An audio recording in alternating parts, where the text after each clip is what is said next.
Well, hello and good morning, everybody. Thank you all very, very much for joining us today. Chatting with the speakers in our green room, there were plenty of jokes about going for a braai instead of coming in on such a beautiful spring morning. So thank you all for coming. My name is Chris Van Dome, and I'm a Senior Research Fellow with the Africa Programme here at Chatham House. And I've been working here for over 11 years, and during that time I've had the pleasure of seeing a number of events that this institute has done on South Africa, and I'll speak a little bit about that now. First off though, you are at Chatham House, but we are not under the Chatham House rule. So you please feel free to use the information.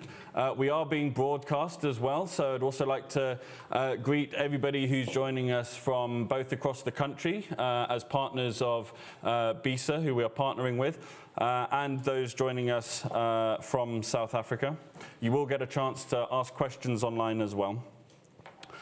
Because we're on the record, please do feel free to tweet the event, take photos and tweet those, but please do keep your phones on silent. We don't want any disturbances. Fire exits are at the back where you came in, and there's another fire exit on that side as well. I mentioned that we're in partnership with the British International Studies Association, and I'd like to thank them for this partnership and acknowledge Leslie. She and I have been talking about doing something for quite a while, not least because she is the editor of the South African Foreign Policy Review Volume 4. This copy is being given to us today to put in the library, so do use our library. It's got excellent resources. And a number of the contributors to the book are in the room today as well, so perhaps they'll speak up and ask some challenging questions. A couple of changes to the agenda that you were shared with in advance. One of them is that due to illness, James Hamill has not been able to join us today. He's contributed to our work for a number of decades, and it's sad that he wasn't able to join. But a huge thanks to Nick Binadell, who has been able to step in at the last minute and will be chairing that first panel. So Nick will be known to many of you. The other change to the agenda is that Chris Landsberg will be joining us online because his visa didn't come through on time. By the laughs, we know that this is probably going to come up when we have our second panel about the UK-South Africa relationship. In the 11 years that I've been working on South Africa at Chatham House, this is a perennial problem. And it's not just for South Africans, it's for all of our guests from across the continent. And it's actually easier for South Africa because the processing center's in Pretoria. Imagine if you're coming from Angola or you're coming from Zambia and everything has to go via Pretoria. So he applied on time, we got his letters to him on time, but this is a real problem, and I know that it's felt by everybody. I wanted to make that point.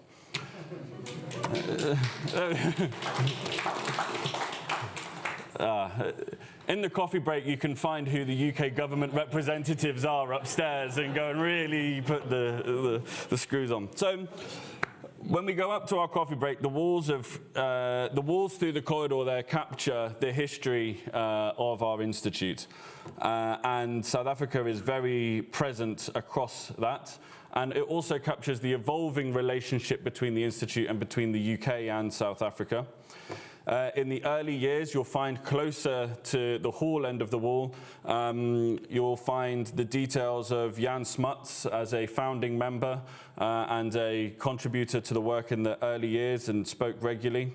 You'll find details of how through the 1970s and 1980s, members of Chatham House formed study groups, and there were significant study groups on South Africa and Southern Africa through that period. In 1985, Oliver Tambo spoke at Chatham House, stating his case for the UK government to start engaging with the ANC. Talks began the following year. That speech that Tambo gave that day is very significant to Chatham House because it's the first speech that we have ever lifted the Chatham House rule for.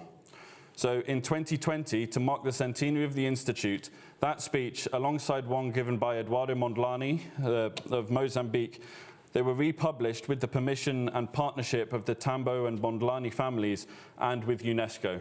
And the Mondlane speech was published in Mozambique in Portuguese, and the Tambo speech was serialized in the Mail and Guardian in South Africa. In the 1990s, our then Director of Studies was Jack Spence, who made a significant contribution to the study of South African foreign policy. And many of you will be pleased to know that we are also currently working on a piece to remember the work of the late Merle Lipton, who was very active through that period as well. In 1996, the Institute co-hosted President Nelson Mandela, and a quote from that speech sits above the door in the room close to the windows of where we're going to go for coffee. So if you head to the windows and go through the door on the left, above that door is a quote from Mandela from when he spoke here, and it's a very lovely quote, so do go and take a photo. Over the past 30 years, South Africa has been a consistent and important part of our work. The names President Zuma, Mbeki, and Mandela are all on the walls of the staircase as you head up to coffee. See if you can find them.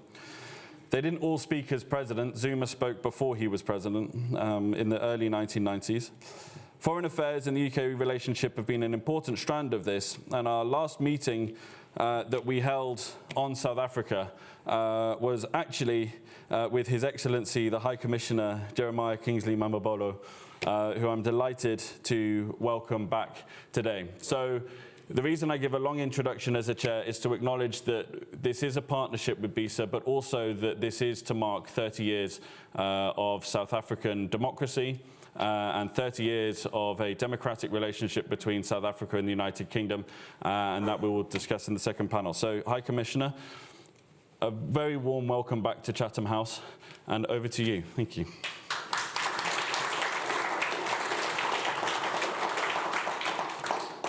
Thank you, Chris. Excellencies, ladies and gentlemen, distinguished guests, and distinguished members of the panel.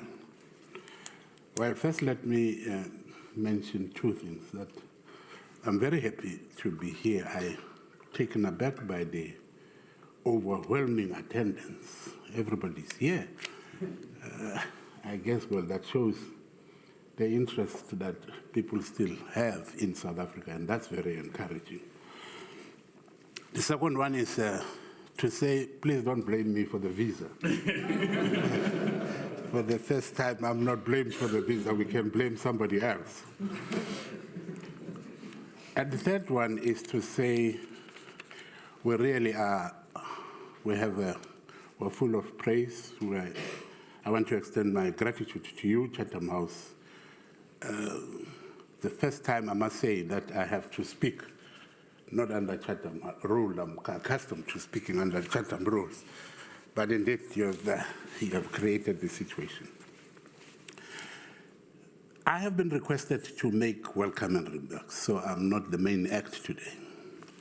There will be people who will talk, and I'm happy that you have appointed the panelists that you have, because these are distinguished researchers and analysts, and I have no doubt that their contribution today would help us in finding a solution or moving forward. I have always maintained that South Africa is a project. It's all our project. We gave birth to this baby in 1994. And there are all the reasons why we are all involved, because we share the same values: human rights, justice, equality. And as you are sitting there, I am quite assured that you have the same anxiety as I am here, because indeed we want to see this project being realized, the aspiration that we fought for being realized. And therefore, it enhances the importance of this meeting. This year is particularly significant. As you know, we are commemorating the 30 years of freedom and democracy. South Africa's story of transition into democracy continues to inspire many of our people and many of the nations across the globe. On the 27th of April, you will recall, millions of South Africans cast their ballots in a democratic election, many for the first time in their lives. Who can forget the story of the 80-year-old lady who had been denied for 100 decades and was voting for the first time in her life? Who can forget the long queues that we saw on that day of people full of hope? And of course, I'm sure today what we will be inspecting is whether indeed, as a panelist will put before us, some of these aspirations, some of that hope is being realized. That momentous day was a culmination of centuries of struggle, the struggle to liberate all South Africans from suffering, oppressions, and from poverty and inequality. Now, 3 decades later, our citizens will now once again exercise their hard-won rights at the polls on the 29th May, and here in London at the High Commission on the 18th of May 2024. While our journey has been fraught with challenges, we have maintained a stable democracy and have learned invaluable lessons in our evolution. Many strides have been made in reversing the legacy of our apartheid through the establishment of democratic institutions, enactment of laws, policies, and the building of a democratic unitary state, with the new values and culture aligning to the Constitution. I think sometimes when we have problems, this tends to be forgotten. And I thought, in a brief way, I would remind the people here of some of the laws, and I won't take your time, much of your time, that I would say people my generation and thereabouts who lived through apartheid would know the significance of that day, what it has meant to do away with some of the laws, in case you forgot. Some of the laws, and I won't mention many, there are many, we can sit here going through the whole day, of the laws that were deliberately created, intended to disenfranchise, impoverish people purely based on the color of their skin. And just to mention some of the few, the Masters and Servants Act, if you recall, Mines and Works Act, where granting of a certificate of competence were for a number of skills and jobs only for certain people of whites of a color, and making sure that blacks and others were excluded. The Land Act, which prohibited blacks from renting or owning land outside the designated 7% of what they call the native areas, or your Native Areas Act, and so on. The list is long. The Minimum Wage Act, which ensured that salaries can be raised, but not for the black people, and so on and so on. So indeed, ladies and gentlemen, as we celebrate today, there's a lot to celebrate in terms of what that freedom has brought to South Africans in general. I think we are inspired, we continue to be inspired by the Freedom Charter, which states that the people of South Africa declare for all our country and the world to know that South Africa belongs to all who live in it, black and white, and that no government can justly claim authority unless it is based on the will of the people. Having said that, having accepted the fact that democracy did indeed bring about significant changes in the lives of people, we also have to acknowledge that there has been some negatives, which I'm sure your analysts here will talk to. Negatives that have undermined the progress that we could have achieved in moving in that direction. First to note is that we as a country, of course, have been under serious political and social economic shocks, global financial crises. Those are some of the things that have affected us. And of course, the pandemic also added, but also some of them man-made. If you recall, I think perhaps one could illustrate here the underinvestment in our electricity and water, in our rail and port infrastructure. But I think most damaging, the effect of state capture and corruption. I want to say all that, Excellencies, ladies and gentlemen, are an indication that, as Nelson Mandela says, it's not an easy road to freedom. It's a long road to freedom. It will have its own ups and downs. What my English teacher said to me, the vicissitudes of life is ups and downs. And sometimes when we came to power, we had such good achievements, and you always expect it to be at that level. You don't expect it to dip. And life is not like that. Life is ups and downs. Life is bad and good. Life is good leadership and is bad leadership at times. Life is everything. And so, as a young democracy, we ourselves have to go through that. We have also, when I'm talking about our foreign policy, we have recognized that through the 30 years that our fate as a country is intrinsically linked to the development of the rest of the African continent. And it is for this reason that Africa has and remains at the center of our foreign policy. I wish to recall an African proverb which states, if you want to go fast, go alone. But if you want to go far, move together with the others. South Africa has been intimately involved in initiatives to rebuild and develop the continent, starting from the vision of the African Renaissance, which gave birth to NEPAD, Agenda 2063. I see you showing very serious concern there. I'm about to sum up. Agenda 2063 and the others. And internationally, as you know, South Africa, we have just chaired the 15th BRICS Summit in 2023, which led to a new chapter for the BRICS family of countries by the expansion of the group to 10 members.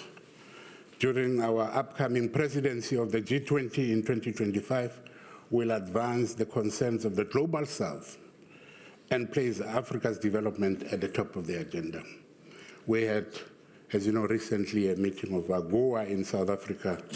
So indeed, Excellencies, ladies and gentlemen, multilateralism remains a focal point of South Africa's foreign policy and will continue to promote an equitable rules-based multilateral system and advocate for the reform of global governance institutions.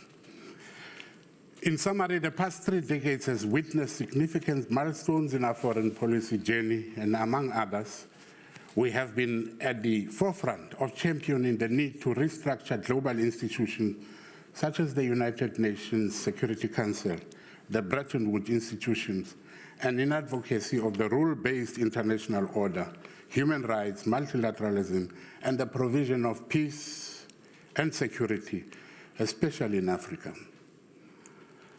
As I alluded to you before, the relations between South Africa and the UK have historical roots. The UK hosted the biggest anti-apartheid movement in the world outside of Africa. This has cemented bonds of friendship, which has endured into our post-apartheid era.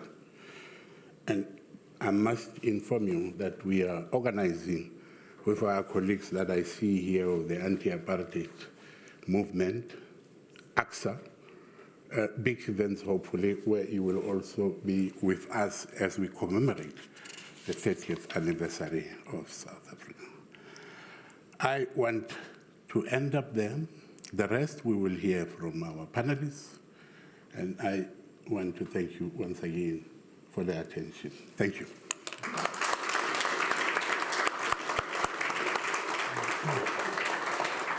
Commissioner, thank you very, very much. And I know that you had to change travel plans in order to be here for this, so thank you for that as well. We will move straight on into our first panel. I see that your friends are saving you a seat in the front row. And I'd now like to welcome to the stage our first panel. So it will be chaired, as I said, by Nick Middledale. And we'll also welcome Leslie Masters and Adam Habib to the stage. And we should have Chris Landsberg and Palani Mthembu online. So, thank you.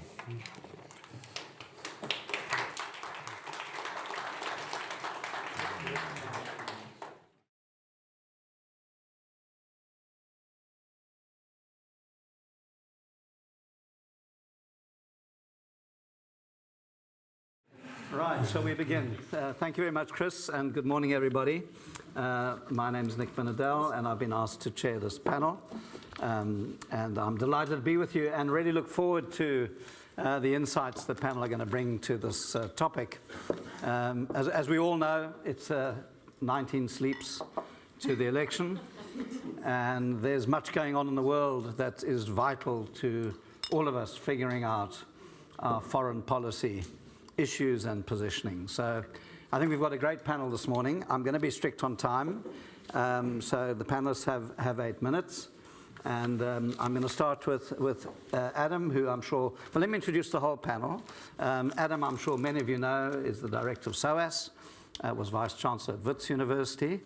Mohammed Kasimji is an experienced diplomat, 25 years in Durko, was Deputy Ambassador to Germany. And Leslie Masters, nice to meet you, at Nottingham Trent, who's an expert also in these areas. So welcome to all of you. And we have Chris Landsberg online, I believe. Yes. He is online. And Palani and Mthembu are both online. Are you with us? He's nodding. Okay. Nodding means consent. So we'll follow the order of Adam first, then Palani, who's from the Institute of Global Dialogue, Chris Landsberg from the University of Johannesburg, then Leslie, if that's okay, and finally our discussant to kind of pull some thoughts together. And then we'll open up to Q&A, hopefully in the room. And I'm sure there are lots of interests and knowledge about South Africa in this room. So please feel free to bring up the issues on your mind. So let's start, if we can. And I'm going to be starting the clock with Adam.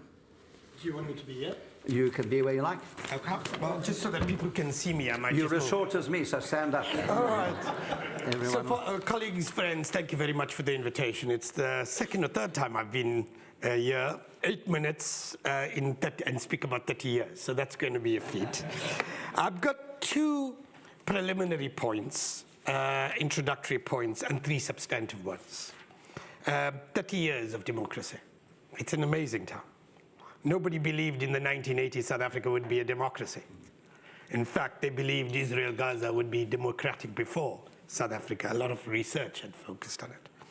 And this is my second conversation in the last 24 hours. Last night I did something in the Conduit Club around the elections. And so today I'm doing the second conversation about it. So that's the first thing. It's a really momentous start. And South Africa, I want to say, is in a far better place today than it was 30 years ago. And that's something that's worth saying, because sometimes we forget it. The second is what, preliminary comment, is what the High Commissioner Mamabola said, which is South Africa is a project. And it's a project, it's an ongoing project. But it's a project of democratization. And democratization is under threat in South Africa. And it's under threat around the world. Established democracies like the United States are in retreat.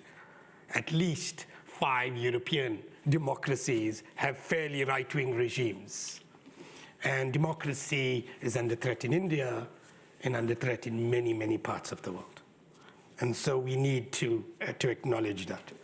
And so when I speak today, I'm going to speak with a frankness and an honesty. It's not meant as a discourtesy or the fact that I don't think we've done well, but I think that we need to be honest if we're going to rescue democracy in South Africa and in many other parts of the world. So that's the first thing I want to say. The three substantive points. There are two fundamental phases in South Africa's foreign policy between 1994 and 2007 and 8, and thereafter. The key person in the first phase was Thabo Mbeki, and I think he's the most historic figure in South African foreign policy, and probably, I think, underestimated in the global literature on international relations. And the real fundamental principle, which I don't think is sufficiently appreciated about Mbeki, is he adopted what I call is a realism of the South.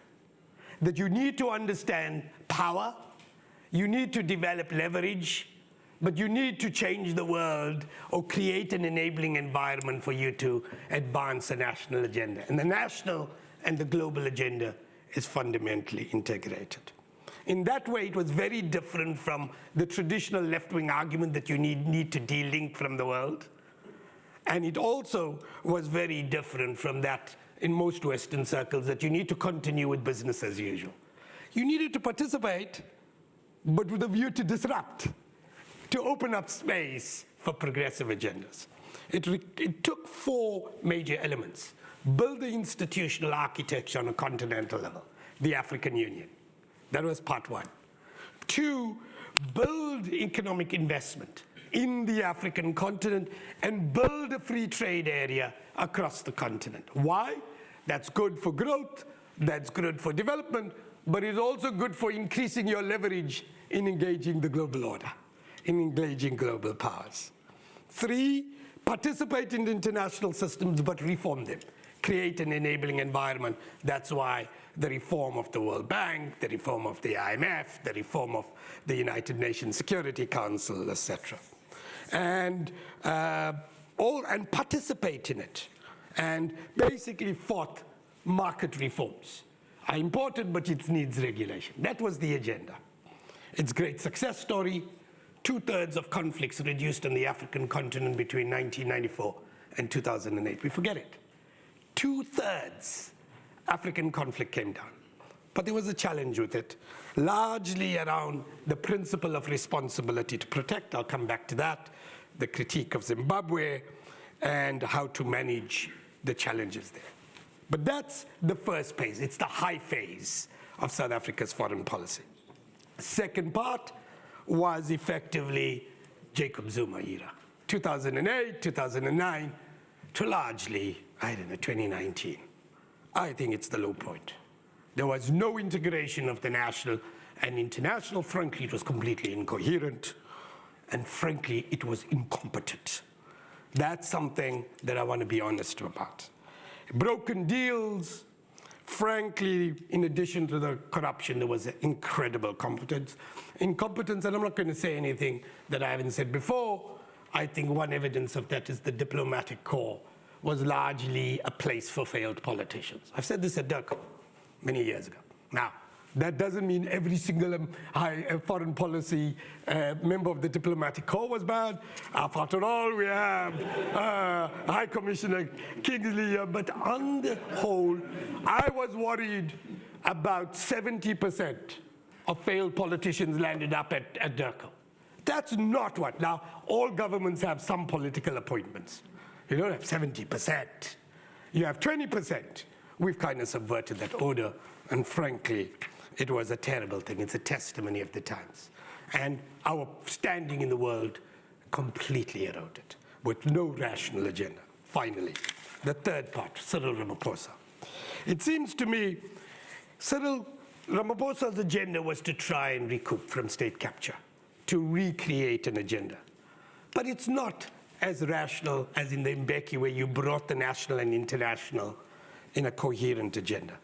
I think it's a more factionalized party, and it's a more factionalized society.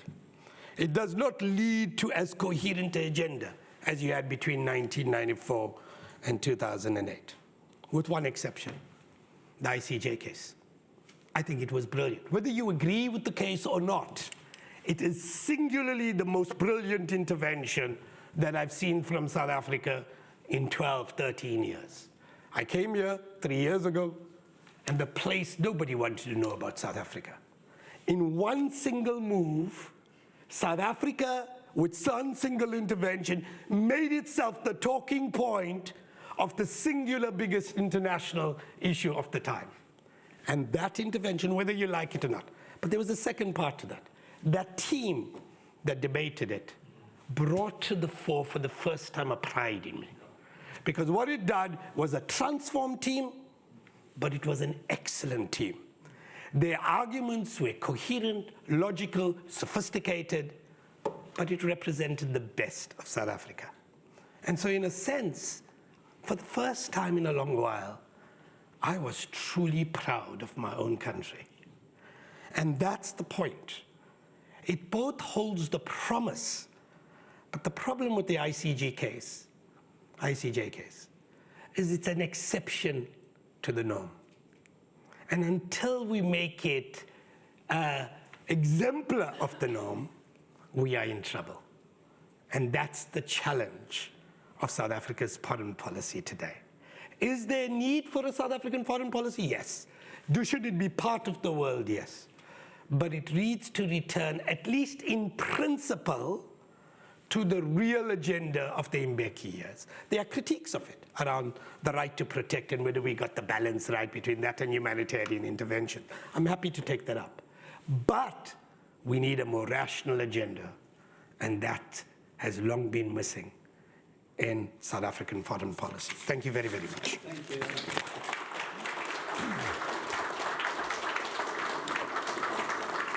Lots to talk about from that. Next, the discussant is online, Dr. Fulani Mtembu from the IGD. Fulani, welcome to you.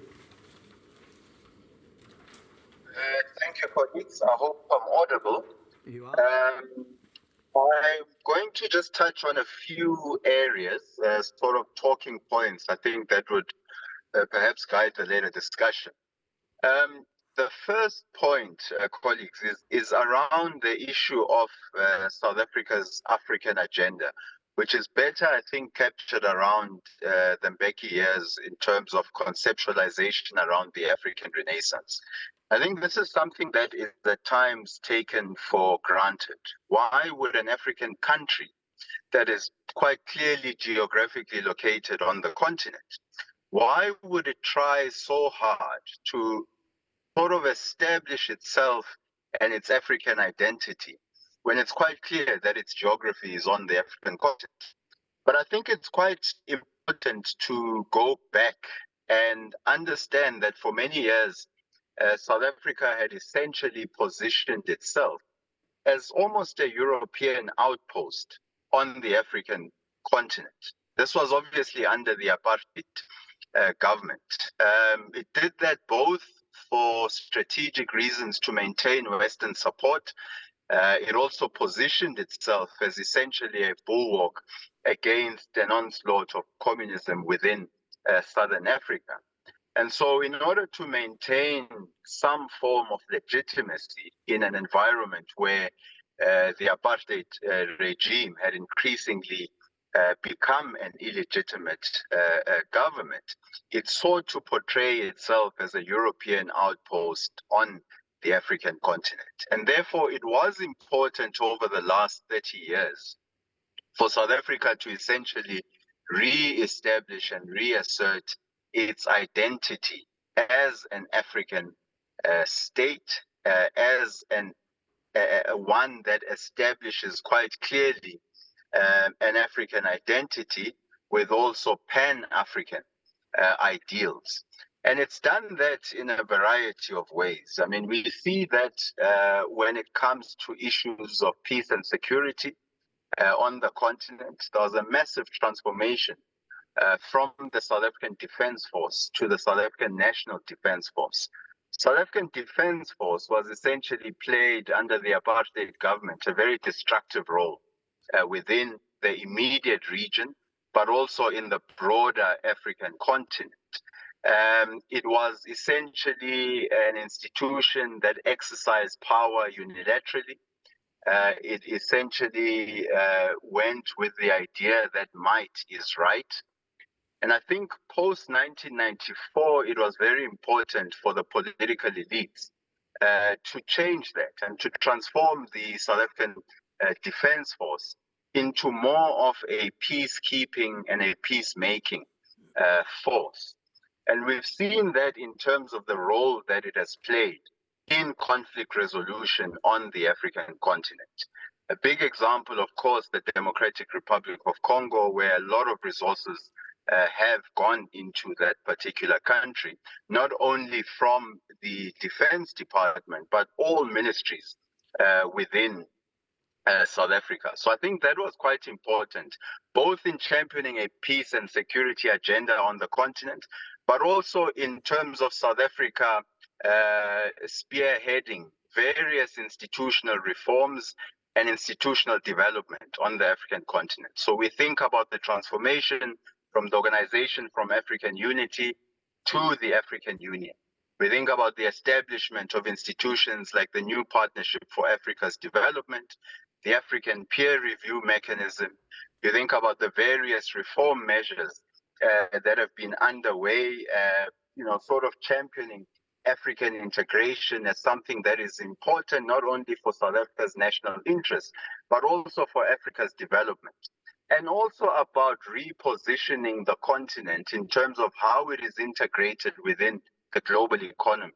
These have been quite important as some of South Africa's assertions around re-establishing itself as a champion of Africa's role and Africa's agency in international affairs. So this has been quite important, colleagues. Another area I think is just the role that South Africa has played in terms of the various institutions such as your India, Brazil, South Africa, and also your BRICS. This has essentially been about not just South Africa's African identity, but also South Africa's identity as an important country within the global south, a country that is championing also various reforms in multilateral institutions. You think about the Bretton Woods institutions, IMF, World Bank, but also reforms within the United Nations. And it has done that by championing reforms within those institutions, but where reforms have gone rather slowly. It has also actively participated in the establishment of institutions outside of those various global multilateral institutions. So the BRICS is a perfect example where essentially the biggest driving factor in the establishment of it was around the reform of the global financial architecture.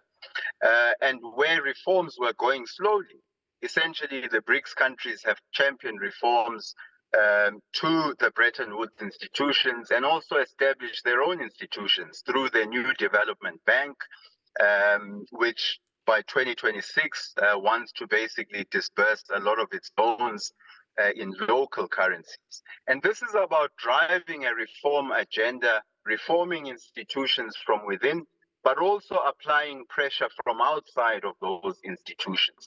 And this has been a very important strategy, I think, for South Africa in the last 30 years. It's sort of sought to assert its agency.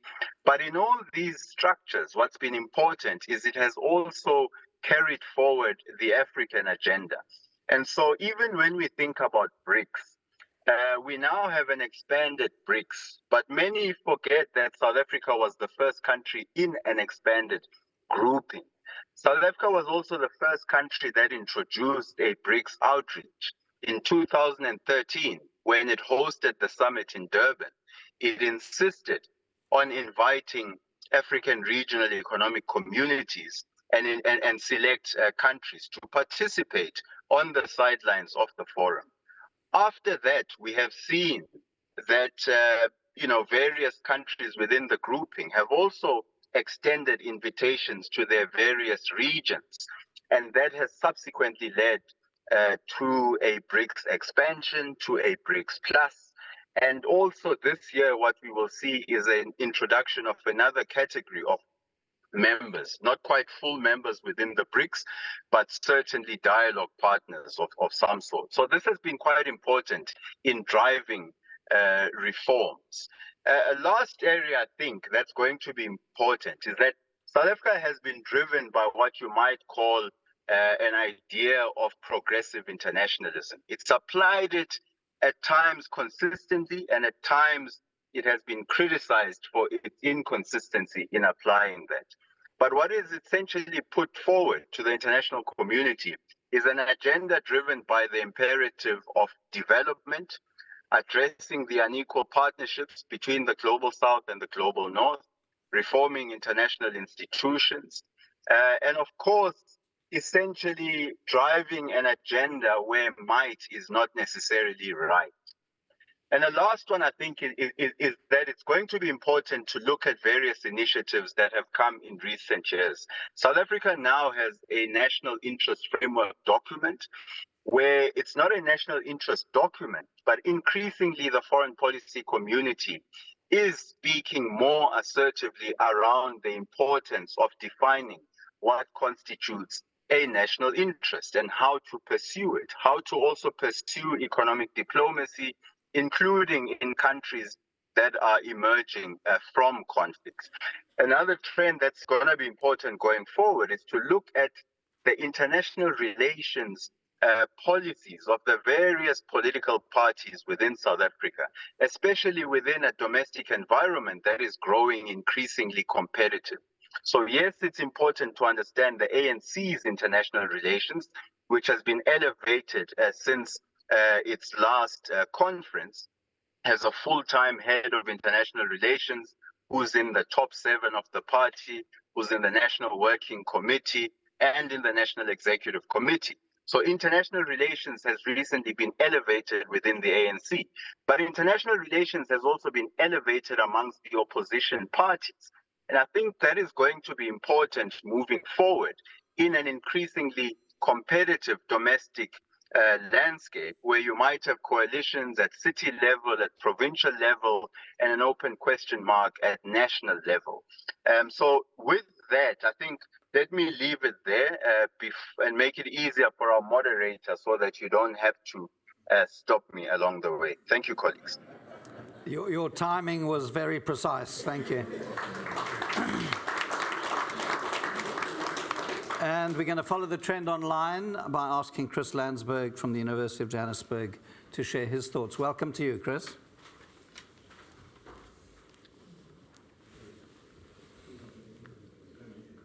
We can't hear you yet, Chris.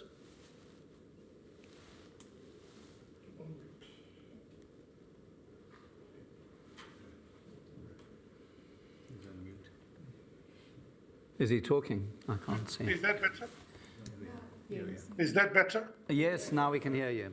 Thanks, Chris. Okay. Sorry, can you see me as well on the bioscope? Yes. But we've got no popcorn.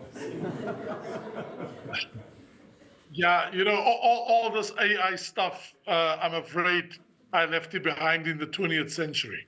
Good morning, colleagues. Good morning. I hope I'm audible. Prof. Habib, are you there? Yes. He's the other prof. Yeah, I'm looking forward to this. So, colleagues, let me. There's going to be a lot of dovetailing with what our previous speaker spoke about. But let me just start with a little personal anecdote between Adam Habib and myself. Exactly 20 years ago, Professor Habib and I went on a roadshow, basically in Gauteng and Pretoria, where we debated the question whether South Africa is a hegemon in the region or whether South Africa is essentially a pivotal state. I harbored the view that South Africa was a pivotal state, not a hegemon. So 30 years later, I want to pose that question again, and Prof. Habib shouldn't feel obliged to respond. Let me be crisp. What I'm going to do in building on what Pilani has done, I'm actually going to go chronologically, and I'm going to go administration by administration very shortly and hopefully crisply.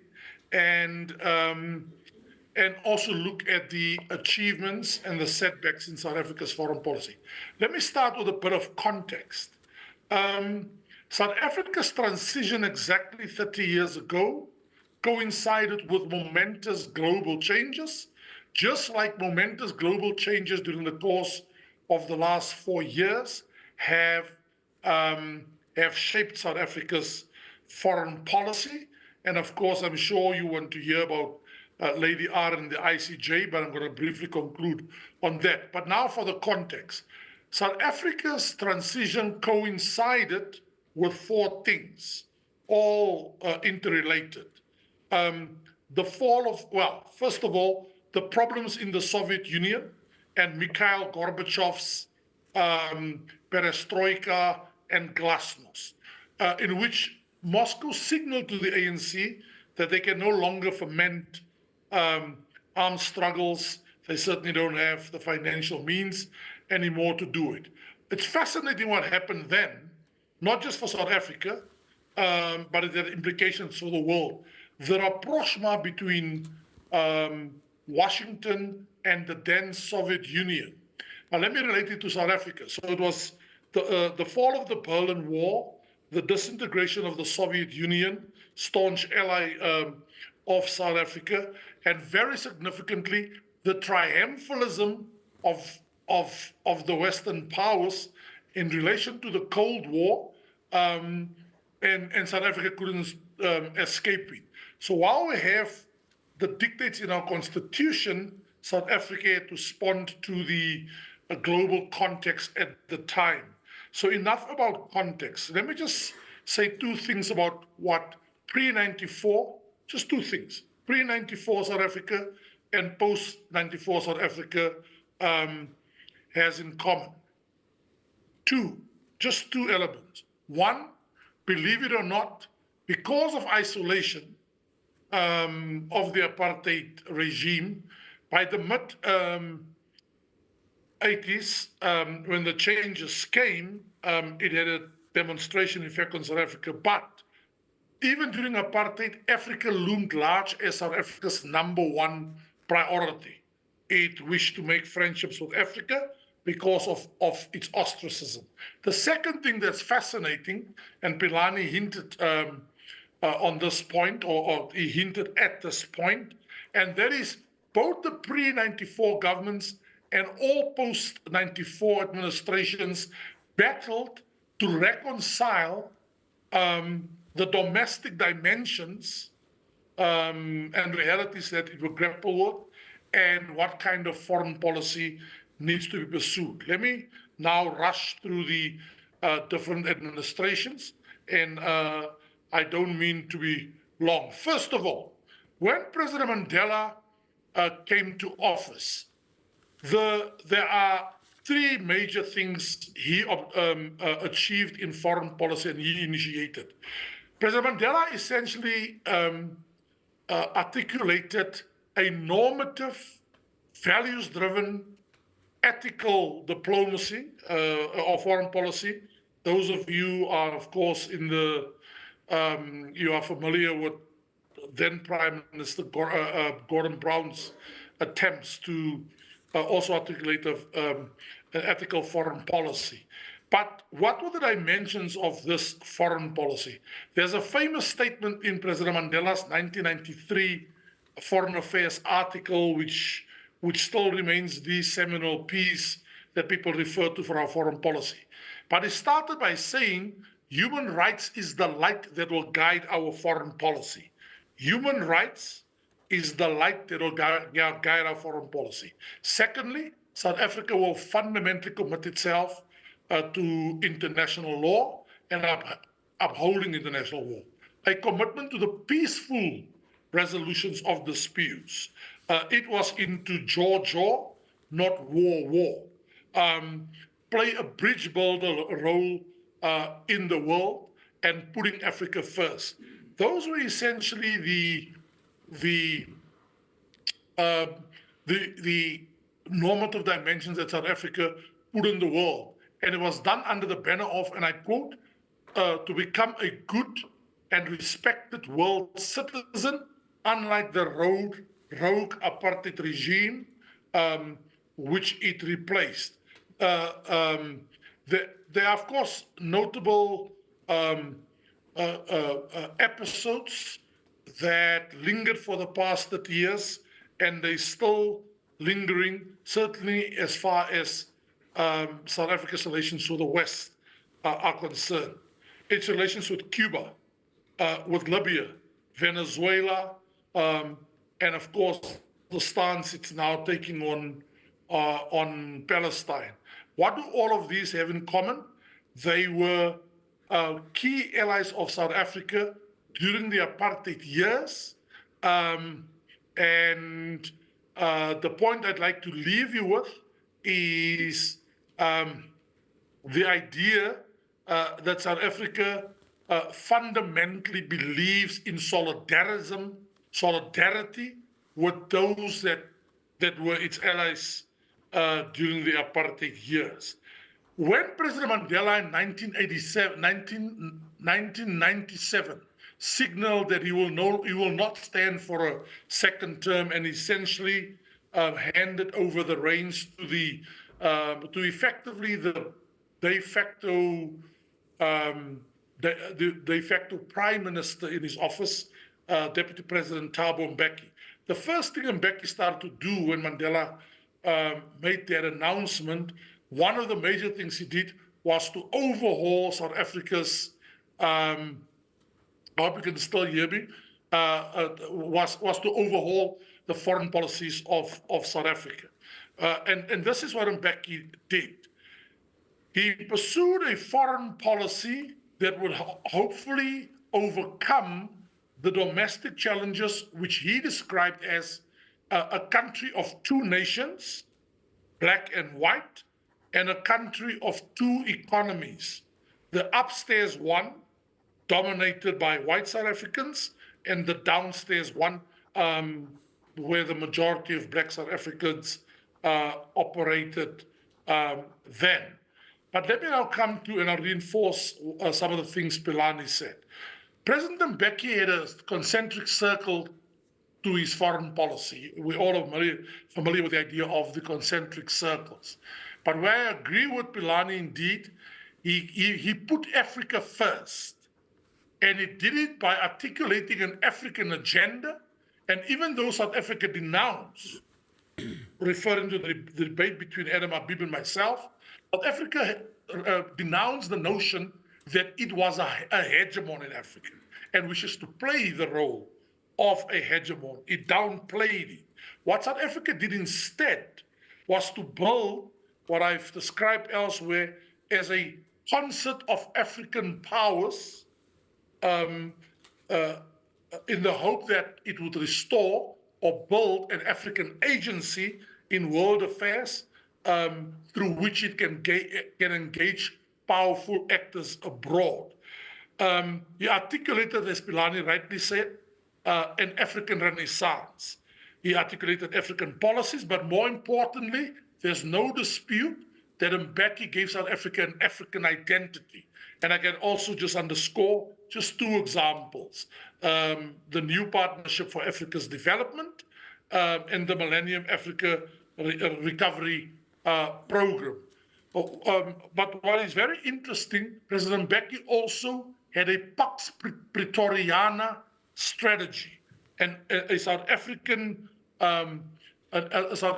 doctrine of peacemaking, whereas President Mandela was in favor of peacemaking and reluctant to use the military to go and reinforce the very peace that South Africa was making, whether it is in the DRC, in Cote d'Ivoire, Burundi, and elsewhere.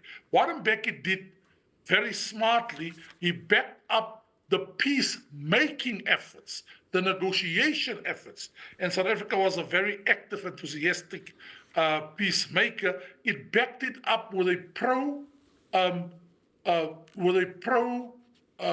reinforcement and strengthening of these fragile peace processes by engaging in peacemaking.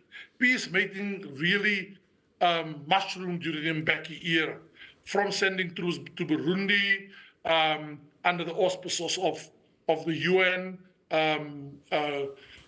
Sudan, Darfur, and the like. The second thing that Mbeki did, and this is a novelty, Bilani also referred to it. So Mbeki made it very clear that relations with the West does not represent the fulcrum of South Africa's relations. And he articulated a unique dimension to South Africa's foreign policy, South-South cooperation. And the idea was not only to relate to Africa as primus inter pares in our foreign policy, but to reach out to Latin America and to reach out to the Caribbean, certainly to also reach out to Africa. Alec Irwin, the former Minister of Trade and Industry, called it the butterfly strategy. The body of South Africa is in Africa, and the two wings are spread out to South America and to the West. Chris, sorry to interrupt Second you. example. Chris, sorry to interrupt you. Right. I'm just be a bit cautious of your time, please. Okay, so I'm going to rush now. So Warren Mbeki did, he also participated in the G8 Africa Partnership. It's like rushing, not the same. Yeah, but I understand. I understand. I say without the degree of hesitation that Mbeki was the uber diplomat of Africa, and I described the decade of Mbeki as the golden decade of South Africa's foreign policy. Enter Jacob Zuma.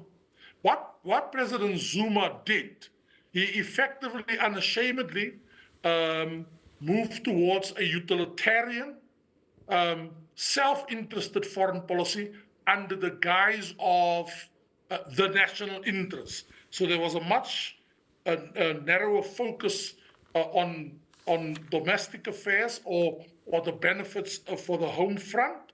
But I leave you with this thought about the Mbeki foreign policy. There was a genuine retreat from Africa. By the time President Zuma finished his term, South Africa had only missions in one peacekeeping theater, and that was in MONUSCO, which is of course now trying to, disengaging from it. Finally, President Zuma regards an invitation and acceptance into BRICS as his singular most important foreign policy. Ramaphosa, the new dawn. That's what he called, of course, the approach that he will follow in both domestic and foreign affairs. What does the new dawn mean in foreign policy terms? It meant that, like President Mandela, he would essentially follow an ethical-driven policy. But lo and behold, there came COVID, and it dragged South Africa into a transactional, economic-driven foreign policy, and not so much the human rights one. South Africa was criticized heavily for probably having entered a post-human rights foreign policy. I end on these two notes. When the fallout happened last year between Washington and Pretoria over Lady R and the accusation that South Africa sent armaments to Russia, there was a major fallout between Washington, the West more broadly, and South Africa. Two implications of what I call the rogue actions of Ambassador Piketty by going public with this thing is that it gave the ANC government such a shock that it went back to the drawing board and say, we have to get our foreign policy act together. But inadvertently, what it also did, it pushed out Africa towards BRICS and the rest, and the relations with the West are now constrained. Right, now for the ICJ. It is South Africa that first referred Israel to the ICC. But prior to that, South Africa and the ICC had a love-hate relationship. And the ANC couldn't make up its mind. Are we leaving? Are we staying? Then we're leaving, then we're staying. Eventually, they agreed they will not leave the ICC, stick to the normative dimension, and we know President Putin in the end did not come. I want to end now by saying the following about, and it's just explained in 2 sentences, the ICJ. South Africa was also angry with Ambassador Bikiti. And South Africa felt that the 2 sides in geopolitics, a BRICS-led side and a Western liberal order proponent side, and felt that the West was trying to pull itself into their camp. And when South Africa said, no, we're going to go for universality, it did not work. And that is ultimately what happened. South Africa still seeks close ties with the West, but South Africa has certainly nailed its color to the mast and is firmly located in the BRICS camp, but will continue to play the moral, ethical role. And here is the rub. South Africa has lost the West. It is desperate for relations with the West and vice versa, with the exception of Washington, more importantly. But the ICJ case that South Africa took in December against Israel represent, over the last 30 years, but certainly for the Ramaphosa government, a high watermark, and everybody expected that a country will eventually take Israel to the ICJ for violation of human rights in Israel against the Palestinians, but nobody expected it to be South Africa. Here is the question I leave you with. If the ANC falls under 50% 19 days from today, the 29th of May, with the election, it is likely to go into coalition with the EFF, and that will radicalize our foreign policy, and the fallout with the West will be reinforced and exacerbated. If the ANC gets 50 or plus, there will be continuity. A colleague of mine and I, Prof. Habib, Leslie Masters, know him very well. Ibrahim Fakir, we're busy painting, we're busy penning a piece that South Africa should explore, given the unique challenges it faces at home and abroad, but particularly at home. South Africa should consider the option of a government of national unity, not just coalition governments. And that is likely to stabilize South Africa and doesn't get the kind of chagrin and punitive attitude from Washington. So what will happen after the 29th of May? I think that's a question we all should grapple with. Thank you very much. Thank you, Chris. You took full advantage of your remoteness, avoiding my body language. But thank you for some insightful comments. I certainly did not look at the audience. Thank you very much. It's now my pleasure to welcome Leslie Masters. Leslie.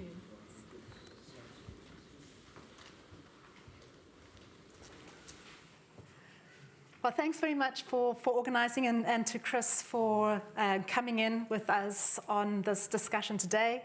Very happy to be here and to be able to bring everybody together in these discussions and how we might look forward to South Africa in the world and on the international stage. So colleagues, they've already had a look at South African foreign policy. We've had a look at foreign policy agendas, the principles and the norms that have been shaping South African foreign policy. So what I want to do in the last 8 to 10 minutes is to bring the discussion around to the people and the institutions that have been involved in shaping South Africa's foreign policy over the course of the last 3 decades. Now, I don't know, many of you may have seen, or if you've not seen, it's worth going to have a look at. The South African Institute of International Affairs, in conjunction with their partners, released their Emerging Powers report recently, this 2024. And they were looking at, it's an expert survey, and they were looking at foreign policy attitudes of the people or towards foreign policy from Brazil, India, South Africa, and Germany. So for today's discussion, it actually makes, I want to bring in one of the questions that they were asking to these experts. But firstly, I wanted to start with the identification, and this relates a little bit to what Adam was saying, the overall satisfaction with foreign policy. How do South Africans feel about South African foreign policy? It is 52% negative and 47% positive on the overall reactions to foreign policy. This contrasts a little bit. It's not quite as negative as how Brazilians see their foreign policy at 83% negative, but it's not quite as positive as how Indians see their foreign policy, which is 86% positive. However, for the purposes of today's discussion, it's the responses to the question of who shapes foreign policy in your country that is going to provide us with the insights into the dynamics of foreign policy over the last 3 decades. The largest share, and there was a list of criteria, who do you think institutions and people shape foreign policy? At the top, coming out with 74%, was the ruling party. 71% for the foreign ministry, and 62% for the head of government. So this makes somewhat of a change from previous administrations, and we've been talking about the role of Mbeki and Mandela and the central role of the president prior to that. So looking over the past 3 decades shows the changing fortunes of actors in South Africa's foreign policy. Given the initial transition, and there was, in the 1990s, there was a very horizontal approach to foreign policy making. This was in response to the apartheid's hierarchical and rather narrow engagement, but also the need to redefine and reapproach the democratic vision of the country, to create a divide between the past and present. This was a period, I think it was the golden period we were talking about. Chris mentioned the golden period for participation in foreign policy was the 1990s, where NGOs, academia, political parties, the private sector were included in the fold of foreign policy decision-making, and were part of the discussions that helped shape the initial foreign policy discussion paper in 1996, which continues to provide the framework for subsequent documents. When it comes to who makes foreign policy, it's also quite clearly set out in the Constitution and the White Paper on Foreign Policy. Central role for the President and DIRCO, but there is reference to the role of government departments and parliaments. Nevertheless, when it comes to understanding how foreign policy and participation looked over the course of the last 3 decades, it's a tale of 2 halves. The first half reflects that 1990s, that horizontal approach to participation, a multi-stakeholder foreign policy, a position that aligned with the idea of a new democratic dispensation. The outcomes of this cooperation was not only a win for the democratization of foreign policy, but was what saw South Africa on the front foot when it came to international relations. This flattened structure of foreign policy engagement led to the expansion of policy reach and had positive outcomes for enhancing cooperation. This multi-stakeholder approach, which was supported and coordinated by DIRCO, extended the capacity, the resources, and the reach of the government as it sought to play this transformative, we've talked about it a bit, this transformative role on the global stage. It allowed South Africa to be visible and participate in an extraordinary number of global initiatives, and work through formal and both informal channels.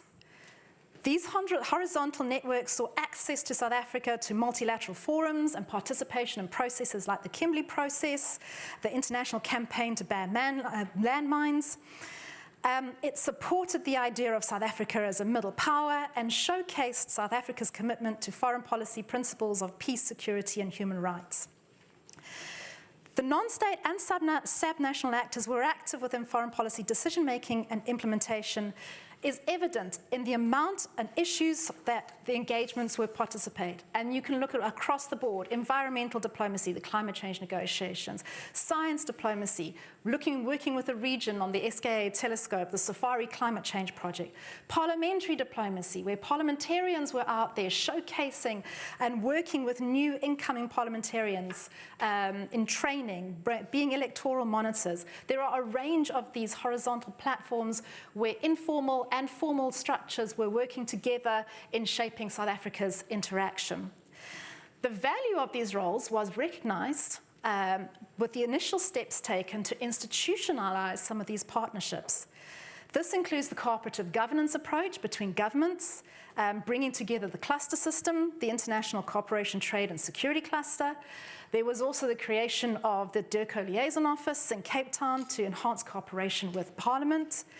The development of the Policy Research and Analysis Unit, PROW. We look back fondly at PROW, which was hosting and brought in stakeholders in consultations, advisories, discussions. They acted as a center in bringing together civil society groups, academics, researchers, business groups. Other initiatives that were put forward was the South African Council on International Relations and the Association of Former Ambassadors. There was even efforts under the Mbeki period to bring in big business and create big business working groups and take big business with them across the world in presidential visits. That's the one side of the story. The other side is that while these initiatives were showing a leaning towards a multi-stakeholder foreign policy, there is a very different and insular and vertical approach that is present in South Africa's foreign policy. Foreign policy becomes insular when an individual or an institution occupies a predominant position in controlling foreign policy, acting as a gatekeeper in terms of foreign policy input, decision-making, and implementation. There have been elements of this insular approach across the last 3 decades. And we can see in Mandela's presidency the unilateral decisions in maintaining relations with states with poor human rights records, increased centralization during Mbeki's incumbency, particularly around issues of peace, security, and economic development. When Mbeki was recalled, he had a very hands-on, very micromanagement approach to foreign policy. There was this optimism that when Zuma came in, there would be a widening and a deepening opportunity for this cooperative, multi-stakeholder foreign policy. But here too, despite the creation of some of those initiatives I talked about, a lot of them were stillborn. The potential of SACWA, the South African Council of International Relations, was never realized. The development of the South African Development Partnership Agency didn't get off the ground. And personal interests offset national interests when it came to economic relations. With foreign policy call for closer cooperation with the region and the continent, there was failure in espousing the values of Ubuntu domestically, which saw rising xenophobia and South African exceptionalism. Limited engagement with foreign policy also resulted in distancing civil society, researchers and these academics into assuming a role that became more the critic rather than the constructive partner in shaping foreign policy. This is evident in the increasing resort to the role of courts. So courts have now become an interesting player in South Africa's foreign policy. The case of the Southern African Litigation Centre, which challenged government's failure to arrest Omar al-Bashir.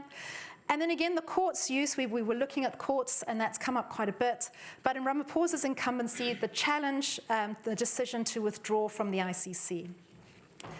There is also increased pressure, and this is a point that's come out from the survey, 74% the ruling party, where the party has become central to the foreign policy process. This has gathered pace under Ramaphosa's administration. And while foreign policy discussion documents are presented at party conferences, there's little in terms of wider input, with these documents increasingly couched in ideology. There's often, too, a blurring in the line between the state and party positions. And for instance, we've also discussed this a little bit about South Africa's position on Palestine and the country's position on the ICC. The resignation of Zuma and the presidency saw Ramaphosa in the presidency, and there was this return on optimism that there would be a move again towards a more cooperative foreign policy, captured in the idea of the New Dawn. However, again, there were challenges. The New Dawn brought in the idea, and we've talked about this, the professionalization of the Foreign Service. The Foreign Service Act was one of these initiatives as part of the New Dawn to address the professionalization of the Foreign Service. However, while there was input from stakeholders on this, and there was opportunity for consultation and Parliament discussions on the Foreign Service Act, when it came to the national interest framework, there was no discussion. Its launch was less an opening of discussion and more of finalizing the matter. The 2019 review of South African foreign policy points out that the country has not sufficiently played the role it was expected to play or should have played, perhaps again reflecting the negative sentiments around South African foreign policy. So the end of Ramaphosa's first term raises the questions of coherence and consistency, not least around the country's position on the war in Ukraine and relations with Russia and the country's position on the Middle East. But it also raises questions for us on the vertical nature of foreign policy, where the party and the president occupy the central ground. When it comes to who is engaged in the foreign policy process, the democratization project has stalled. This is not just on the part of the foreign policy bureaucracy, but it's something for all stakeholders to consider. Institutions like the Council on International Relations would help shape this discussion and buy-in from across sectors. Given the domestic realities, the present and challenge to capacity, such a cooperative and horizontal approach is needed. A South Africa that is looking to pursue a transformative and progressive agenda in shaping the world needs to give consideration to deconstructing this vertical foreign policy. The diplomacy of Ubuntu is central in shaping South Africa's foreign policy approach to the world, and the same should be said in bringing South African stakeholders in shaping South African foreign policy. A multi-stakeholder foreign policy adds depth and breadth to policy creation and implementation. A revitalized approach to a Council on International Relations would support cooperative approach to foreign policy. A multi-stakeholder foreign policy is also considered for the country's approach to diplomacy. While the Foreign Service Act makes provision for formal representation, the focus on interstate relations, this is reflective of 19th and 20th century diplomacy. What is needed is diplomacy for the 21st century. This is a need to think beyond traditional approaches given the horizontal rise of networks and network diplomacy. Given the value that South Africa has had in some of these initial approaches, I think this is an avenue worth revisiting. Thank you very much. Thank you. Thank you, Leslie. And our discussant, Mo Kasimji. Mo, the floor is yours for a solid 5 minutes.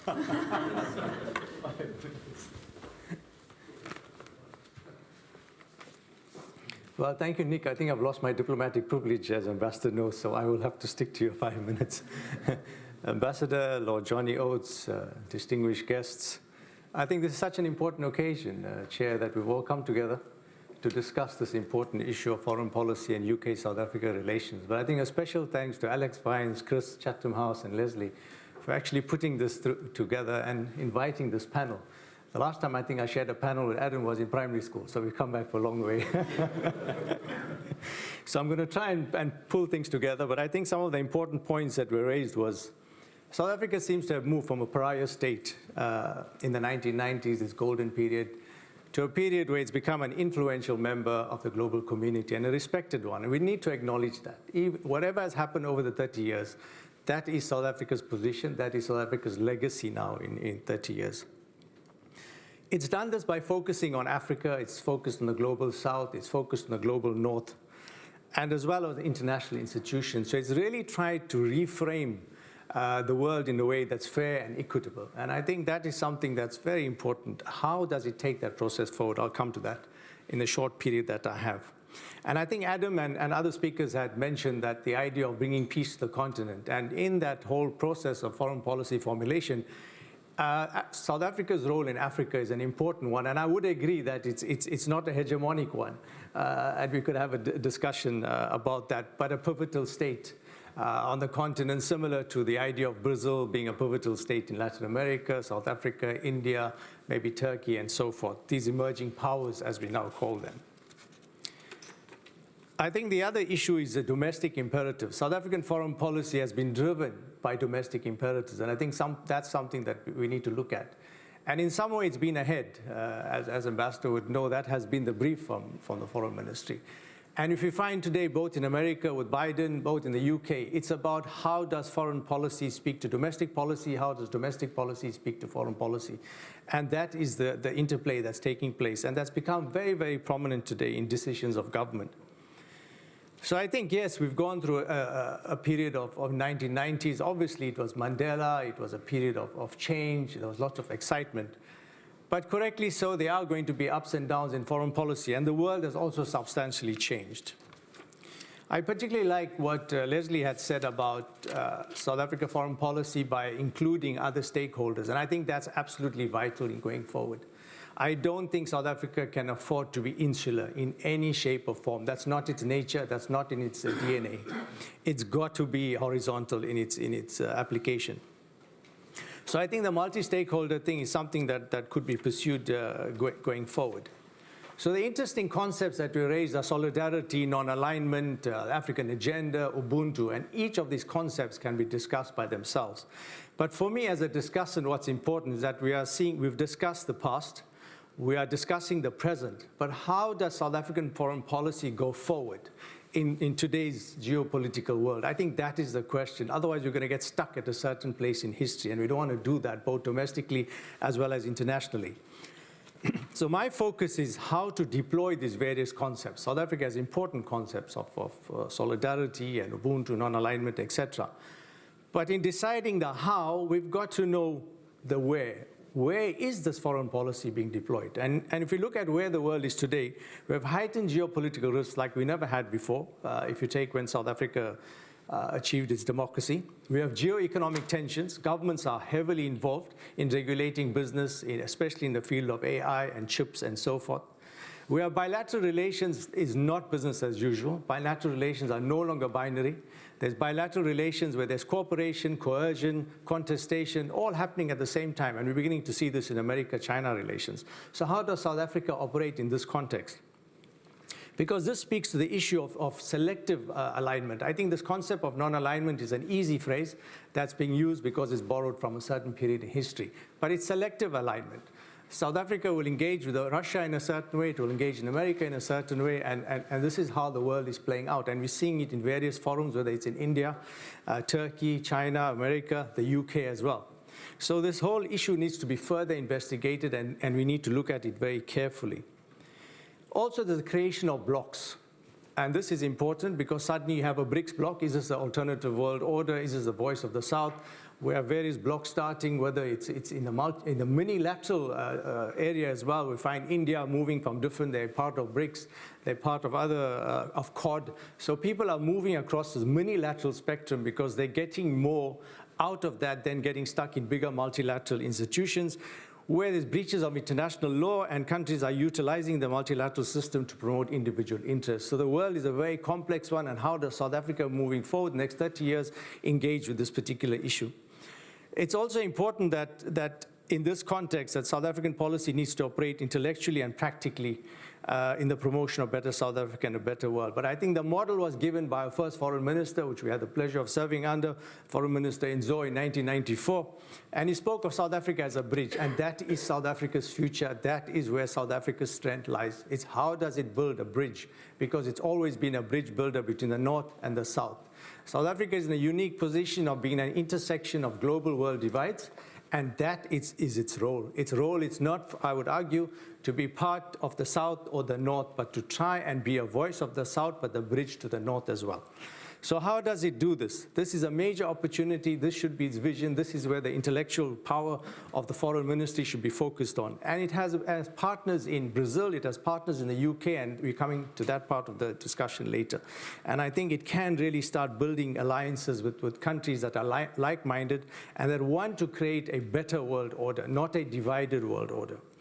And the tools that it needs to use, first and foremost, is a professionalization of the South African Foreign Service. That is absolutely essential. We've gone through various periods of history, and until the South African Foreign Service professionalizes, it may not be able to engage with the complex world that we have today because it requires a high level of skill. We need to engage in a multi-stakeholder. We need to use private sector. We have Sharon here, and you can see the role that the South African Chamber of Commerce in London plays in supporting the High Commissioner. They act as further ambassadors, supporting the ambassador to promote South Africa-UK relations. And it's a wonderful organization to see in practice, and I would really implore people to get to know how this wonderful organization works here. then to look at strategy. It's no longer creating one strategy, one outcome. It's a multi-strategy approach, and how do we strategize in order to engage in this world? Because South Africa has the advantage that there's no hegemonic power at the moment. America needs South Africa. Russia needs South Africa. China needs South Africa, as they need other emerging powers. Countries are very loath to kind of break relations with countries that will assist them to achieve the strategic aims. We're in a very different global order. Emerging powers have enormous amount of power compared to previously. And lastly, to conclude, foreign policy analysis. We cannot move forward unless you know what you are doing and how you are doing it and the analysis that goes behind it. No decision can be taken. Whatever decision you wish to take should be thoroughly investigated, thoroughly debated with different stakeholders, and then a decision be made.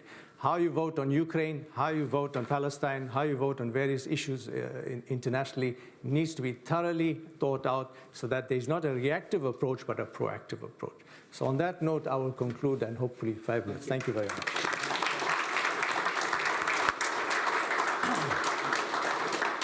Thank you very much. The clock's the enemy.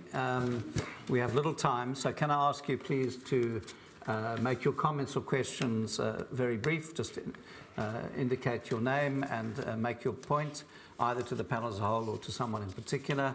And I don't know, Chris, if we can just go an extra 5 minutes to make up the time we've lost. Thank you. So we'll go to 20 past. Please go ahead. Hello, I'm Daniel Conway from the University of Westminster. Thanks so much for all the speakers. And the panel in different ways has talked about the importance of human rights for South Africa's foreign policy and how South Africa's foreign policy should embody the values of the country and the Constitution. And of course, the ICJ judgment is really an expression of human rights. But I want to kind of ask the panel about the very patchy record South Africa's had around speaking openly about human rights, particularly on the African continent. And it's not just democracy, but I'm thinking at the moment in particular about the importance of South Africa speaking about LGBT rights on the African continent. It's incredibly important that South Africa does that, and it hasn't so far. So what does the panel think about encouraging South Africa to speak more openly and consistently about human rights and the values of the South African Constitution? Thanks. Thank you for that. Can I suggest I'm going to take 3 questions and then let the panel respond. So can I see a second hand? There's 1, 2 questions here. Thank you very much. I'm Brian Kay from SOAS. So I'd wish to know, on a similar note, like how would you describe the shape or form of South African human rights diplomacy? Like, would it be a bit similar to what it is in the West, or is it going to be leading by example by itself? That would be my question. You. Thanks.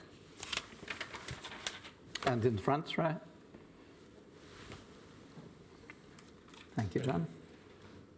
Yes, thank you, Mr. Chair. And if the Chair-in-Chief, Chris Van Dome, will allow me 30 seconds to say that this is my 50th year attending foreign policy seminars.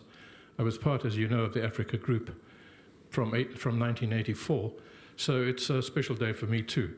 And just as a matter of history, Chris, you may be interested to know that on that day, 29th of October 1985, when Oliver Tambo spoke here, Tony Hurd and I, the day before, were on our way to Moswell Hill to interview Oliver Tambo for the first time, where between us we decided it was time to break the law intentionally, which we did. And the interview with Oliver Tambo, you will recall, appeared on the 1st of November, I think it was, and you'd been on the 29th of October. It was a big moment, and I'm sorry in a way that we stole your thunder.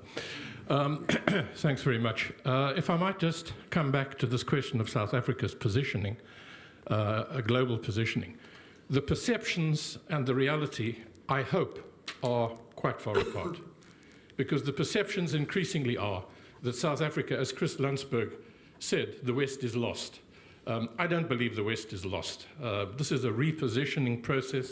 As the High Commissioner reminded us, it's a project. South Africa is a project. It's not what happened yesterday, what's going to happen tomorrow. It's a process. 30 years gone. There's another 30 years ahead of us.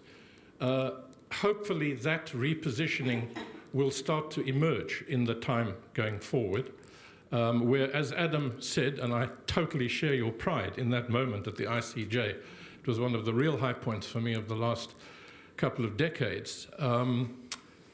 hopefully there will be more engagement with the Global South, and that the perception that South Africa has kind of abandoned the West and joined the Russia, we haven't heard much about Russia today apart from Lady R, has joined the Russia-China-Iran axis. That is a very strongly held perception. I don't believe it's correct, and I think, as Mohammed has suggested, there's a corrective process going on here. Not only South Africa's relations to the rest of the world, but global relations and the emergence of the Global South is a whole repositioning going on, geostrategic positioning going on internationally. So I'm not sure whether Adam or Chris Landsberg or Mohammed would like to comment. Thank you. Thank you, John. So let's take those some responses to those three questions, mainly about human rights and the point John's raised. Who would like to respond? Adam, can I call on you? I want to make 2 points. I mean, so firstly, the real debate is South Africa's commitment to human rights has been largely, on one level, principled and rhetorical. But there are moments where there's a real dilemma. Do you simply announce a commitment to human rights, or do you drive an outcome to human rights?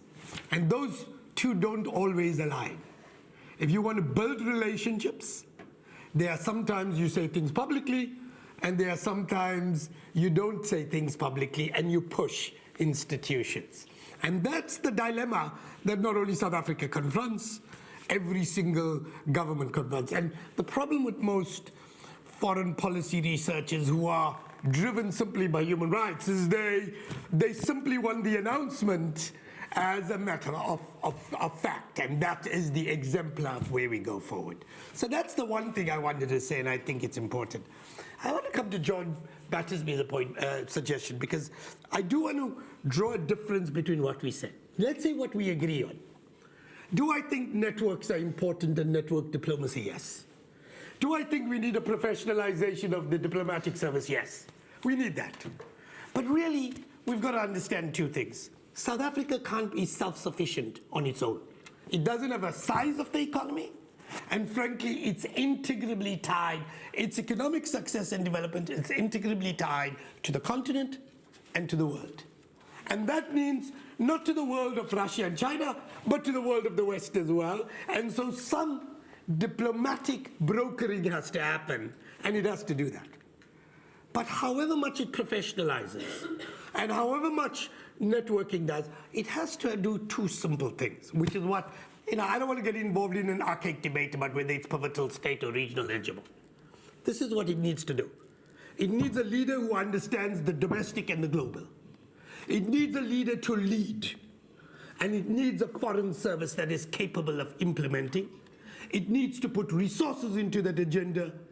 And it needs to have will to underwrite the costs associated with it.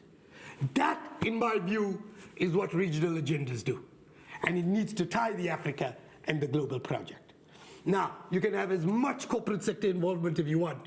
If you don't have a leader who's prepared to drive, and you don't have a DIRCO that is capable and professionalized to implement, you're dead in the water.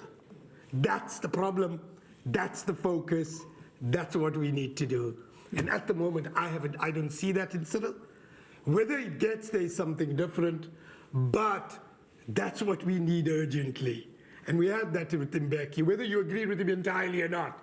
He had a plan, he put resources into the plan, he intervened, there were mistakes, we can learn from those mistakes, but you need that back. And that's what's missing. Thank you, Adam. I see Polani's got his hand up. Polani, do you want to come in now? Yes, thank you, Chair. I think let me just touch on the idea of South Africa's patchy record when it comes to human rights. So I don't think it's a patchy record. There is an intentionality in this. There were lessons learned. I think we have to go back to around 1995 when there was a huge protest in Nigeria, and the leader of the protests, Ken Saro-Wiwa, was killed by the military government in Nigeria. South Africa had taken a very strong, open position on that.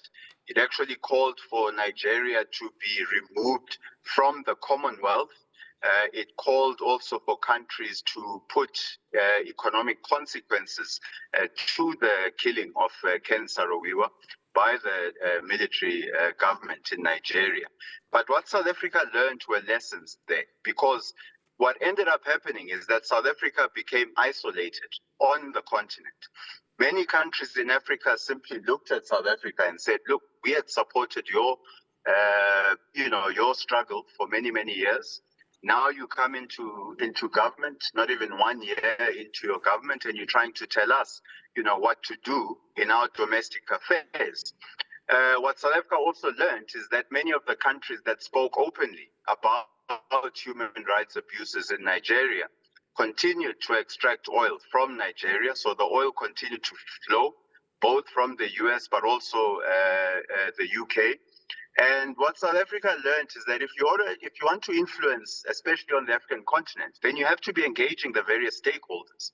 And simply going on a microphone and publicly condemning something is not guaranteed that you will be able to discuss openly and frankly with the various stakeholders who have been involved in human rights abuses. And I think there was some corrective measures that were taken, in a sense that South Africa intentionally moved away from what you might call loudspeaker diplomacy. It wanted to engage the stakeholders, irrespective of what abuses they had actually committed. But South Africa, I think, calculated that if you want to influence anyone, you have to be able to be in that same room. So rather than condemning publicly, I think what South Africa has chosen to do is to demonstrate its human rights commitment through its own record. South Africa has a Bill of Rights which guarantees, certain areas, and you could equate that in the international discourse to the idea of the right to development. So South Africa doesn't interpret human rights in a narrow individual rights perspective. It interprets it broader around, yes, the importance of individual rights, but also the right to development and the creation of conditions for development. So if you look at a lot of causes that it's championed throughout the years, have been about putting the idea of development at the core of its various international engagements, including on trade issues. And I think that's been quite important. And then I think just to end. Palani, yes, Chair. I'm sorry to interrupt you. I'm just so mindful of the time. We've got exactly 3 minutes left. So I'm just going to give the floor. 5 seconds. Literally. So I was literally concluding my thoughts. So the conclusion of my thoughts was that also I think there needs to be an investment into understanding, sort of South Africa, in a sense that South Africa has not moved away from the West, but South Africa has sought to diversify its relations, its economic relations, beyond Western actors. I mean, over 70% of South Africa's FDI is coming from Europe, is coming from the US. So I think it is important to understand that South Africa has not moved away from the West, but has sought to diversify its relations. I'll end there. Thanks, Chair. Thanks very much. I'm going to take 2 more questions, and then we're going to close the panel. I see a hand there, and I see a hand over there. Please be short and brief, and the panelists also, if you can, help us. Morning, everyone. My name is Aditya Mehta from the University of Leeds. My family had a history of fighting in the Indian freedom movement, and so therefore we've had a long historical relationship with South Africa, and I was just wondering what the panel thinks about the evolution of the India-South Africa relationship. Thank you. And the lady over there. Thank you. Good morning, colleagues. High Commissioner Mamabolo is looking at me very concerned. I'm not going to embarrass us, I promise. My name's Thanisa. I'm a South African diplomat with the South African High Commission in London. Been in the Foreign Service for 18 years. Very cognizant of the fact that people like me, people like High Commissioner Mamabolo, could never represent the country abroad. So very grateful for the space we hold and for the position that we're able to articulate several speakers today have mentioned the professionalization of the Foreign Service. And as a serving diplomat, we have had the pain and the tension of having to deal with failed politicians to come into missions wherever we served abroad and to articulate positions that necessarily wouldn't be those that career diplomats would espouse. So if you could give us the speakers, and I'm particularly interested to hear in Professor Adam Habib and Chris Landsberg about practical steps on how to professionalize the Foreign Service going forward. Thank you. So yes, we'll do that. So 2 questions and then we'll be done. One is the India-South Africa relation. I don't know if anyone on the panel would particularly like to pursue that. And then this question just asked. And we really are out of time, so please be short. Who would like to pick up the South Africa-India? Everyone's looking at you, Adam. Okay, or no, Mo. Mo, go ahead. I guess coming from a more practical point of view, obviously India is part of non-aligned movement, very close relations. They have a large diaspora, part of BRICS, part of an emerging power. So obviously that relationship is very strong. You have history involved, including Gandhi, having had the transformation in South Africa as well. So obviously that relation of natural allies, they will continue coming together on various forums, sharing various platforms. And it's one of the like-minded countries that South Africa will continue working with moving forward. They together in IPSA as well, which is sort of an underrated body at the moment because of BRICS, but a very, very important democratic institution where countries come together with very similar agendas. And I think, so that relationship is a very strategic one for South Africa, just from a practical point. Is there anything you'd like to make as a very quick closing comment? I'll let Adam respond. That's a diplomatic answer. It's wonderful. I'll say 2 things. I'll say 2 things. One is the political ethos of the existing Indian government is very different from the political ethos of the South African government.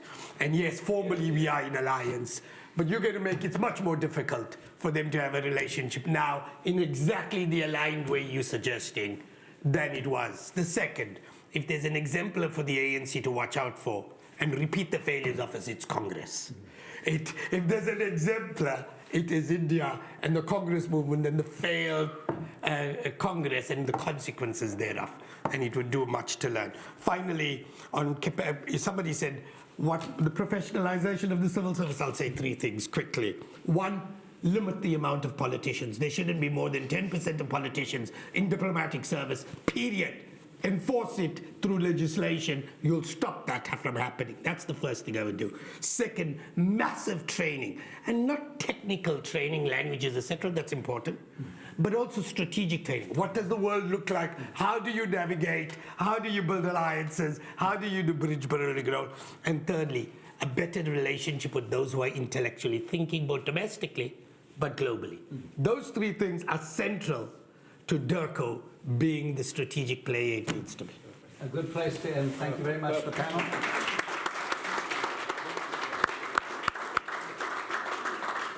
And we now break slightly belatedly for tea.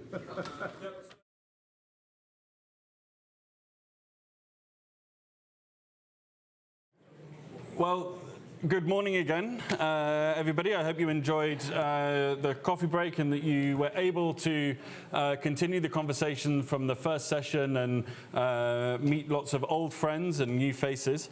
For this second session, we don't have presentations in the same way. It's much more of a conversation style.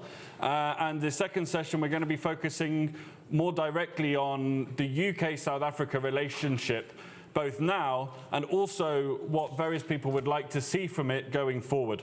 So I would like to warmly welcome to the stage Lord Johnny Oates, who is the co-chair of the All-Party Parliamentary Group on South Africa, Sharon Constantian, who is the chairperson of the South Africa Chamber of Commerce, Amal Prabhu, who is the CEO of South Africa and market head for Africa for Barclays, and Rizana Zita, who's the managing director for Africa DAI Magister. So please, if you'd like to join the stage, and if we'd like to welcome them. Thank you.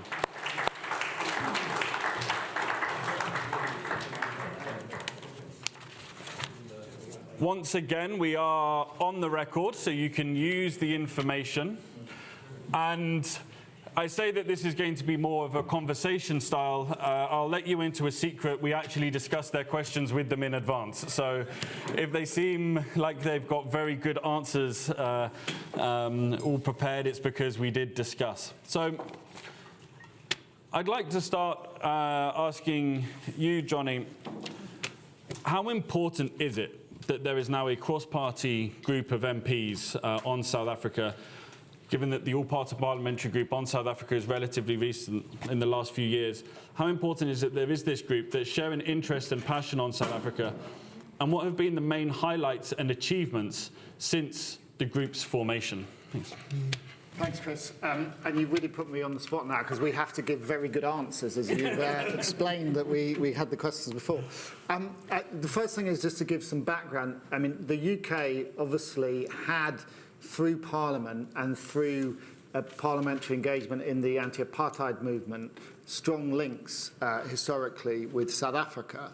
And particularly with figures in the Labour Party, but also other parties who are involved in the anti-apartheid struggle. And so in that period, immediately after the first democratic elections, there was a very strong links between the two parliaments, I think. And that slightly dissipated. I think I am probably the last, my generation is the last generation in Parliament who sort of sat on the milk crates outside of South Africa House and on the 24-hour picket for Nelson Mandela's freedom.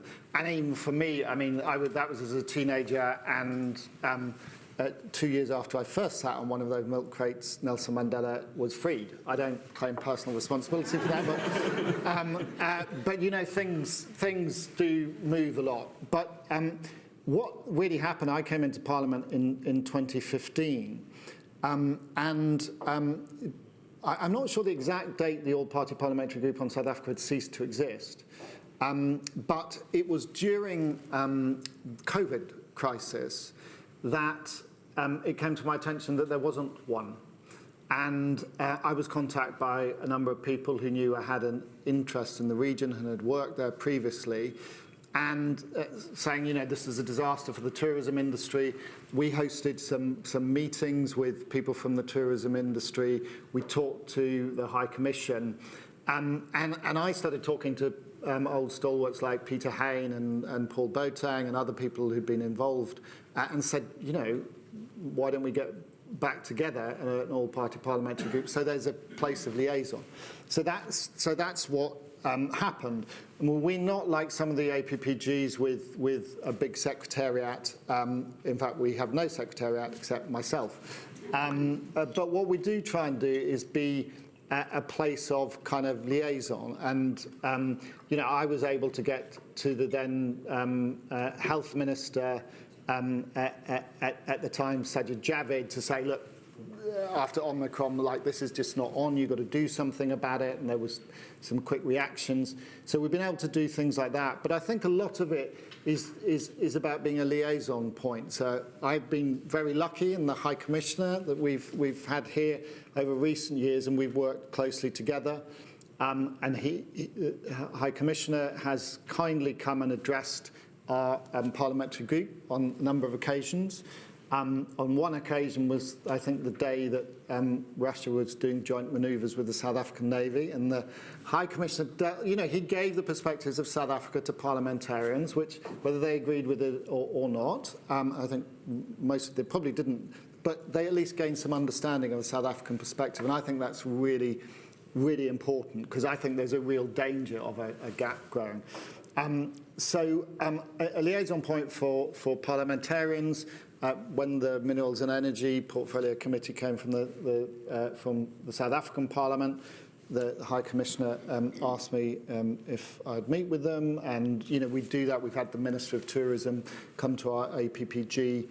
So that's really what we're about, and I think the success is about those sort of liaison points. And the High Commissioner is very kindly committed to come and talk to us a period after the election, once we know how things have settled, about how things are. So it's really about that understanding, but also connecting with people like Sharon in the SA Chamber of Commerce and ACTA and other bodies to do things like that.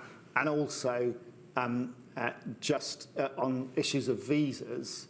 I mean, one of the things that I've been talking about in Parliament, particularly, there's a lot of South African and from the continent generally, health and care workers in the UK, and the visa arrangements have changed significantly. That is causing real big problems, as well as abuse of the visa regime. So those are the sort of issues I try and raise in Parliament as well. So I think we are a sort of modest little APPG, but I think we play a useful role, and long may that continue. Thank you very much. Sharon, the Chamber has been mentioned there by Lord Oates, and it got mentioned in the session this morning as well. Over the past 10 years, there's been significant high-level talk about the commercial relationship between the UK and South Africa. Now, as the chair of the Chamber and someone that has run companies and speaks to people on both sides of the commercial relationship, what do you see as the main areas of success and growth in that business relationship? And has there really been adequate government support? How long have I got? I can either say problem, 1 second, finished. There's lots of good and there's lots that's been achieved. There are also lots of challenges. So if we look at our history between the UK and South Africa is extremely strong. And if you just look at outside of business, just look at tourism, I mean, there's 400,000 Brits that go to South Africa every year. Our economy absolutely in South Africa relies on that kind of travel.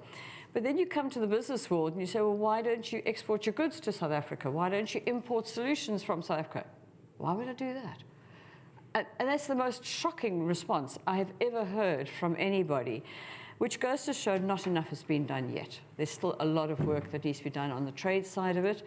And South Africa has its challenges from the point of view that something like 65%, 63% of the population is under the age of 35, I think it is, and the unemployment rate of those that are the youth is 67%. So we've got a lot of challenges that we're trying to work with. These are the people that need to be doing the trade with the UK. They're the ones who should be importing solutions and selling them. They're the ones who should be exporting solutions, products, services, whatever they may be.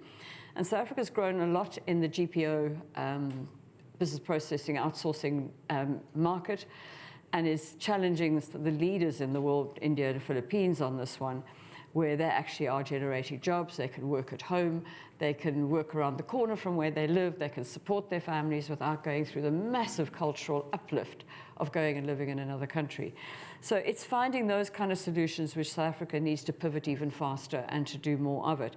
So that is one example of a very major success that South Africa has managed to do. And interesting enough, it was the world leader on pivoting through COVID to find a viable business solution for the problems that happened.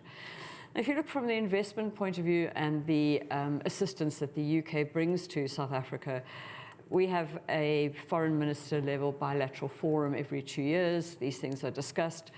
And for us as South Africans, extremely important. For the UK, it's still not up the radar far enough. It happens, there's money, but it's not a lot. And if you look at the 8 pillar areas that they're looking at the moment and investing over a period of time, it's between 5 million sterling and 8.2 million sterling per pillar. That's not a lot of money. Rands, they're much bigger numbers, but still not a lot of money. So we're not far enough up the radar of the UK government in terms of getting solutions and making real impact and change. The focus for the UK government on South Africa is on SMEs, women and the youth, healthcare, gender-based violence, those kind of humanitarian things, and the small businesses, which is absolutely spot on. Agree with it, I can't argue with that. But I don't know the people that fit into those categories I've just described have any knowledge that this effort is being made. So how do we get that message to that market? How do we make sure that market takes full advantage of it? We know there's massive corporates in South Africa that do a lot for the communities. There are charities that do so much in feeding and education and upliftment and entrepreneurship. amazing programs are being done. So we are creating change. So some of that money is going to the right places, absolutely. But there's a lot of work to be done.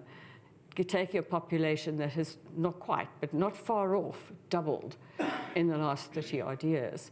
And they are all under the age of 35, let's say, but I saw some stats on under the age of 24 is huge. And also Africa needs to, so South Africa is a good stepping stone into Africa. And I think to the SMEs in South Africa, however much Africa is difficult to deal with, it is a little bit more knowledge to them, a little more comfortable. They might battle to get their money, they might battle to handle liquidity and credit and corruption and things like that. But England, UK is so far away, so difficult, so much regulation.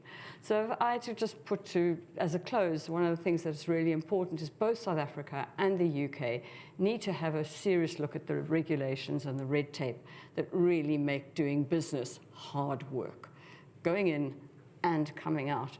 And if we could ask governments to please look at that area, I think we would put the successes much higher up the agenda. I think I've probably answered enough of your question. No, that's brilliant. Thank you very much. And yeah, as you know, you mentioned the bilateral forum, and that's something that we've kind of in the past done. Hosted roundtables on the side of bilateral forums that have taken place in the UK, but the regularity has decreased, and that is something that needs to be revisited. So we've got a nicely balanced panel, kind of semi-intentionally, that we've got two British people who either live or have lived in South Africa, and we've got two South Africans who live in the UK. And we've also got within that two people from the finance sector, one from UK in South Africa and a South African in the UK.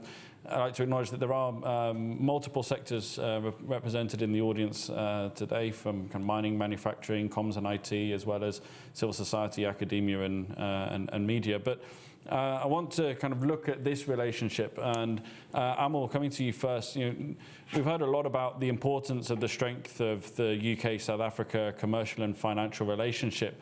But what, in your view, are the strong fundamentals that underpin that UK-South Africa corridor? Yeah. Thanks, Chris, and good afternoon, everyone. So I think before I answer that, I think it's probably helpful to take a couple of steps back and give you all just a bit of colour on what is Barclays actually doing vis-a-vis UK, vis-a-vis South Africa and Africa more broadly. Obviously, we're a British bank. This is our home market. This is the kind of heartbeat of our financial services industry. We've been operating here for 330 plus years. I was reminded the other day we're actually older than the United States, which is quite an interesting stat. So we do, obviously, UK is core to what we do, vis-a-vis South Africa and Africa more broadly, in various guises and various business and operating models. We've been operating and supporting clients on the continent for about 100 years. I myself are based in Johannesburg, been there for the last 5 years and covered the African continent for the last decade. And we principally have three businesses on the ground: private banking, investment banking, and corporate banking. And our whole dialogue, our whole focus, we are thinking global, cross-border, international. That's what we do. And internally, we're talking about the relationship now, or what we in Barclays speak, we talk the corridors, global corridors. But by far, the largest, the deepest corridor for us, at least, is South Africa to the UK and vice versa. Why is that? So there's a couple of reasons, and it's partly business and actually partly personal intertwined. If we look at South Africa, it does have a very well-developed legal and financial system. This is something that is absolutely core, which a lot of companies, a lot of investors look at, and I think collectively it shouldn't be taken for granted. These foundations can take decades to build, so it's very important. Second is, if you actually look at South Africa and you look at the private sector, across numerous industries, there are very, very well-developed and functioning companies on the ground in South Africa, which is a real testament that actually companies can thrive. Yes, there are challenges everywhere, but companies certainly can thrive there. Right from the classic natural resources across to healthcare, FMCG, et cetera, there are numerous examples. Same language, similar time zone, and also, and I think Sharon referred to it, is still a lot of the global companies, the UK companies, if they are thinking of Africa in inverted commas, they would look to South Africa first, see how that goes, and then potentially becomes the springboard or the gateway to particularly sub-Saharan Africa.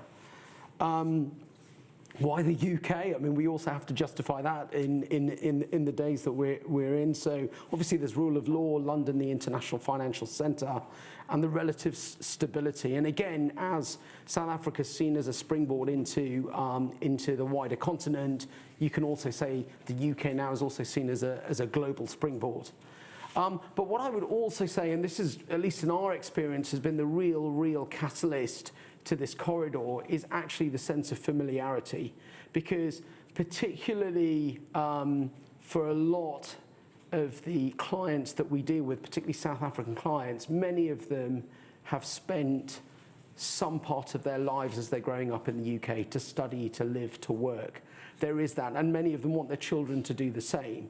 So when they are back in South Africa, often when they think about, okay, how do I grow my business? Where should I go? How do I diverse? Yes, they're partly looking at the continent. I agree with Sharon's comments around that, but they are also, there is a familiarity around the UK. And I mean, I won't lie, it works in our favor. I mean, the number of clients I've met who've said to me, oh, Amal, you know, I've still got that student account, you know, when I was in London 50 years ago with Barclays. I don't want to tell them this account's probably shut. But the reality is, you know, they have that connectivity, almost emotional connectivity to the UK, which is very, very powerful, and obviously helps us because we're a UK bank, and they've been through that journey with us.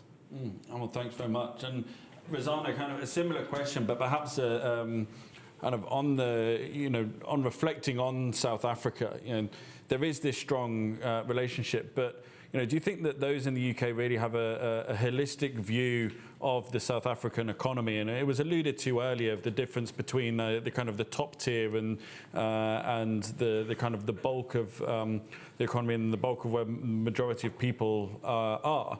So how do you see the opportunities in South Africa, and are they adequately and appropriately catered for by capital flows from the UK to South Africa? Yeah. Well, thank you for the question, and Amal, thanks for giving kind of the broader context on the corridors. Just by way of background, interestingly, years ago, I was fortunate enough to help the South African government when Vodafone bought 15% of Vodacom and demerged it from Telkom. So that was one of the kind of bigger UK-South Africa bilateral relationships. And we know that South Africa and the UK continue to have strong corporate relationships with some big South African companies going to the UK. However, the reality is, even if you look at how how South Africa is classified, we're classified as a middle-income country, but South Africa is not a middle-income country to a lot of people. The great majority of the people in South Africa are living in a less developed economy. And so over time, and one of the areas we spend time in is helping venture capital invest in startup companies. Clearly, where we spend most of our time, they're more mature. But ultimately, if you think about the South African economy, there are these two blocks. That second block is 2 times bigger than the formal economy. There are 3.3 million informal businesses, and not all of them have access to capital, access to markets, access to kind of mentoring. And I think, frankly, there's a lot more that can be done, not only by the DFIs, in how they think about those kind of economies, but also venture capital firms and big business. We know that historically, in the last 2-3 years, there's been quite a big flow of venture capital money into Africa. So 65 billion in 23, so in 22, 3.5 billion in 23. South Africa got a chunk of that, but not as much as Nigeria and Egypt. Why? Because some venture capital firms probably feel that we've got a developed institutional capital market, when in reality and there are studies that show this. A, it's not targeted at historically disadvantaged South Africans, and B, it's very centralized into certain clusters. So I think there are areas where South Africa and the UK could do more together to develop those kind of areas. Like, what do we need to do in the, what I call the underserved economy to build SMEs? Because if we help those companies migrate into slightly bigger businesses, one day they'll become their own corporations, and the dependency ratios of those businesses are frankly probably much higher than big corporate. So yeah. Osama, thank you. And thank you, kind of leading there onto, having reflected on the nature of the relationship, to start looking a little bit more around kind of what people want to see going forward. So we'll go around the panel again and then introduce people from, welcome comments from the floor. But to come back to you, Lord Oates, something that has obviously been on everybody's mind is that there is going to be an election in South Africa this month, and there will be an election in the UK likely this year. Given this, where do you see the areas of continuity and stability? And what would you like to see prioritised under new parliaments, both in the UK and in South Africa, to maintain and strengthen the relationship? Well, I suppose the first thing I'd say is, unfortunately, and I speak with an opposition party hat on, I think we've seen little consistency and stability in the UK over, the last 5 years, and it has seriously undermined our ability to be a good international partner to anyone. Secondly, my big concern is that there is very limited understanding, and indeed far too little interest amongst UK political audiences in the political and economic landscape in South Africa, and how we can work together. So I think beyond going into the permutations of what might or might not happen in either the South African election or the British election, where I really want us to build stability is in building relationships between the two parliaments where we listen to each other. I suspect, one of the areas that we will probably diverge and where I think there's a danger of real misperceptions is actually on foreign policy issues. And, as it's the 30th anniversary of Nelson Mandela's inauguration as president, I think it's worth remembering one of the things that he said was, that people in the West had to understand that your enemies don't have to be our enemies. And so I just think we've got to check that we can disagree, but we understand each other. Then just on some very specific issues, however, where I think it is important we continue to sort of build our work. I was very struck when I was in South Africa in March of last year, and indeed in some other parts of the continent, how just energy transition and the sort of climate agenda had, by some political audience, come to be seen as a kind of Western neo-colonial kind of imposition on Africa. And I thought it was really important that we in the UK Parliament understood some of the perceptions from the continent. And the South African, the All-Party Parliamentary Group on South Africa doesn't have the resources, but I also co-chair the All-Party Parliamentary Group on Africa. And we started an inquiry on just energy transition around the continent to get views from the continent, including South Africa. That's going to publish in later this year. But that was really important in getting parliamentarians to listen to other voices, understand the pressures, understand the issues weren't as simple as some of us might have thought. And then just a couple of other things. I mentioned the health and care workers. I think it's really important we understand issues from diaspora audiences, and we can raise them in Parliament, and we can do them. on the visas more generally, and I'm glad that I'm not a representative of the British government, but I am ashamed on behalf of Britain the number of occasions I go to events where people who we should be talking to in person are not here in person because they haven't got their visas and there is no justifiable reason. We did a piece of work at the All-Party Parliamentary Group on Africa, on visas and processing from the continent. And I have to say, this government really has not done anything about it. I think we're going to come back to this issue with what I presume will be a new government in the UK after the next election, because I really think it's a very bad thing for us. And then the second thing is, the final thing is, Sharon mentioned, the kind of obstacles there can be to business in both directions.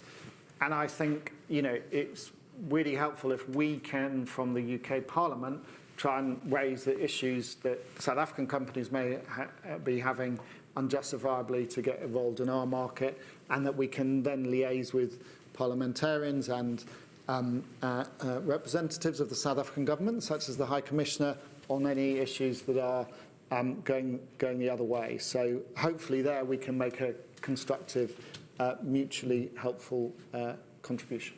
Okay, thank you. And that really very neatly brings us on to the next question for Sharon. I mean, Lord Oates has just said that he is offering his time in Parliament to raise these issues. And so the question for you then is, what are the main priorities for the business-to-business relationship going forward? And what would you like to see in terms of political, government and policy support?